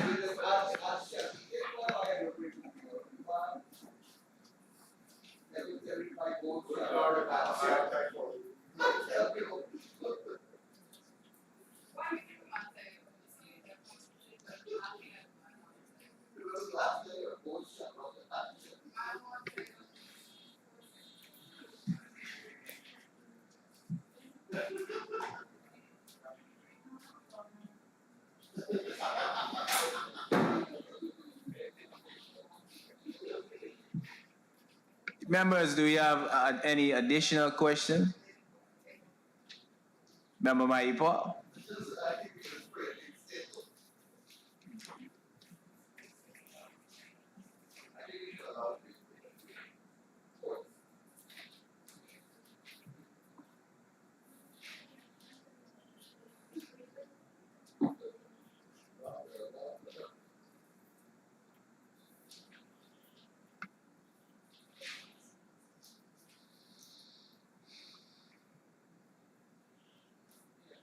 Member Siraj? Thank you, Mr. Chairman. I don't know whether this any question was asked on this paragraph, but I'm directing you, Mr. Chairman, to 27.834 relative to an overpayment of $2.1 million. Is 834-2017.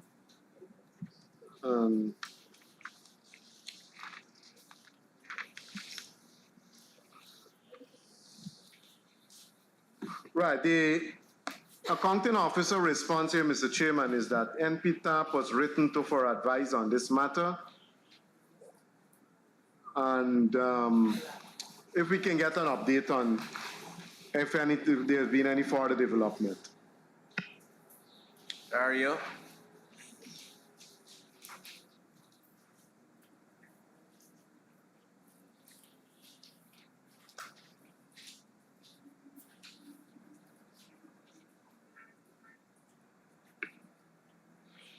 I was advised that a contractor in the year 2013, he's deceased. And the other two contractors, they have not refunded any monies, nor were they given any works. Additionally, the finance secretary was written to seeking permission for a possible write-off in these contractors. Additionally, all the other regions were written to seeking to ascertain whether these contractors are in the employ of any other region. Thank you.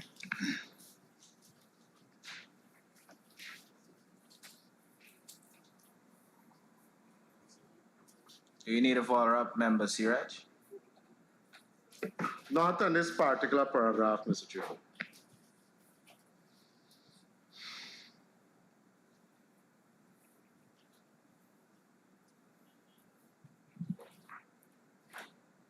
Mr. Chairman, on 2018, on a capital expenditure 956, I think this is a rollover project that has to do with agriculture development.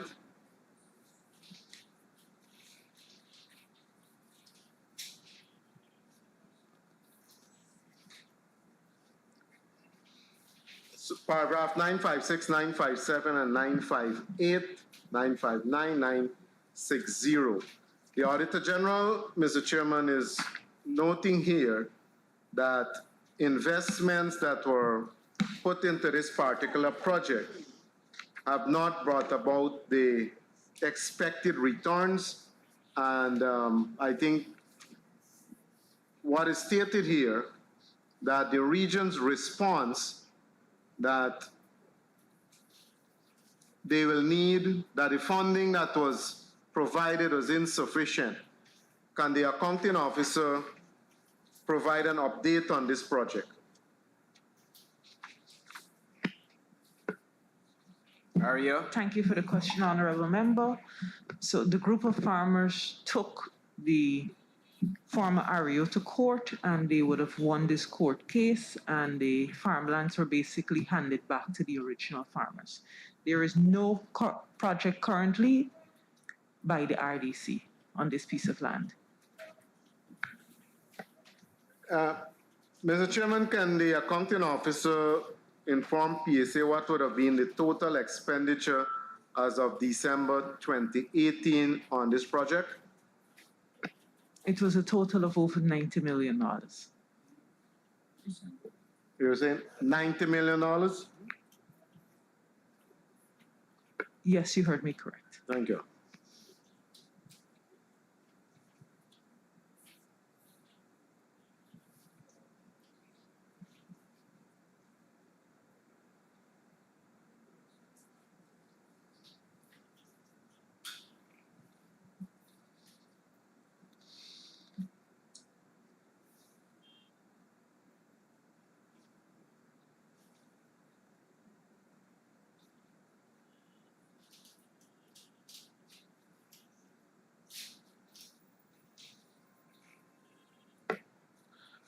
Mr. Chairman, on 9/50/2018, there seem to be some conflicting reports here. The Auditor General is claiming that in the instances of environment, that 51 cases totaling $43.3 million, that the necessary approval was not obtained by the RDC. But the region is responding to say that they receive the approval. Can we get a clarification on this paragraph, 950/2018? Dario?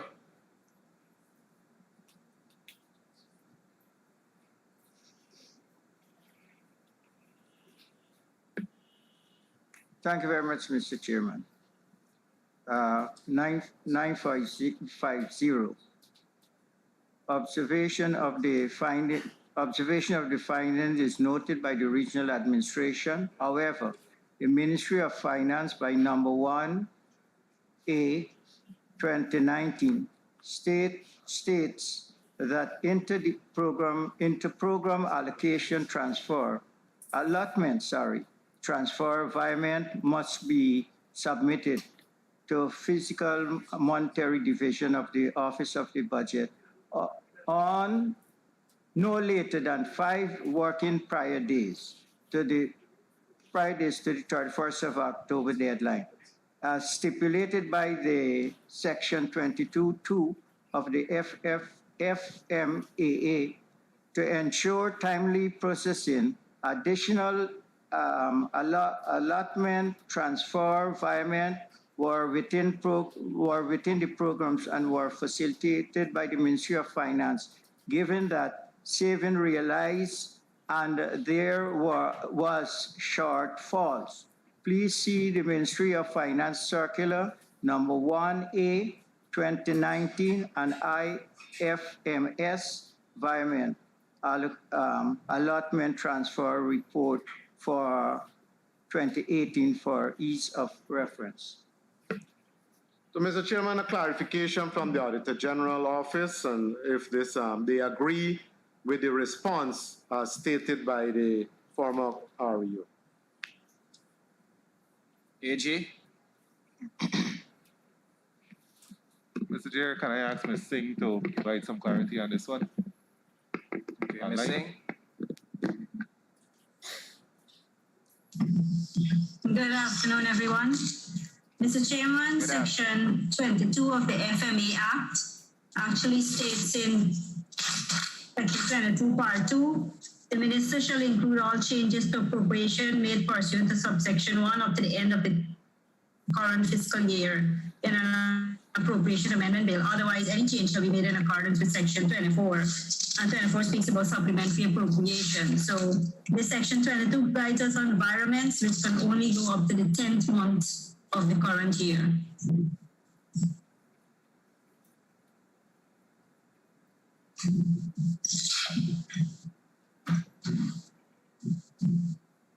So, Mr. Chair, my understanding is that the explanation given by the former REO still does not clear the environment of $43.3 million, that this environment was still done in violation of the FMA Act.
What's going on? See, Roger, you find this question from, man? Searching wide and deep.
Page 50 now.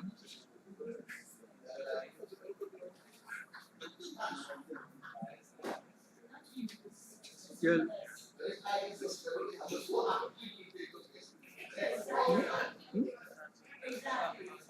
Go ahead, Ario. Yes, Chairman, I have before me an example, admin to admin. Okay, can we get that provided to the committee?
We will continue from those paragraphs. So, remember my report? Thanks, sir. I just want to know for clarity, they will be coming back after the investigation the audit office is expected to make, so we can... No. The audit office has been instructed by the PSC to conduct an investigation. Whenever they do the investigation and provide the findings, it will be provided to the PSC. Okay, thank you for that guidance. The PSC will make the determination when this agency will make their return. Okay, thanks for that And guidance. the FS has provided some assistance along with the Accountant General in helping them prepare for the next audience with the Public Accounts Committee. So, Ario and team, thank you for making an appearance, and I trust at the next sitting you will be in a much better position and more well prepared to answer the questions posed by the committee so that we could finally bring some finality to this, these 2 years that we are reviewing. Thank you.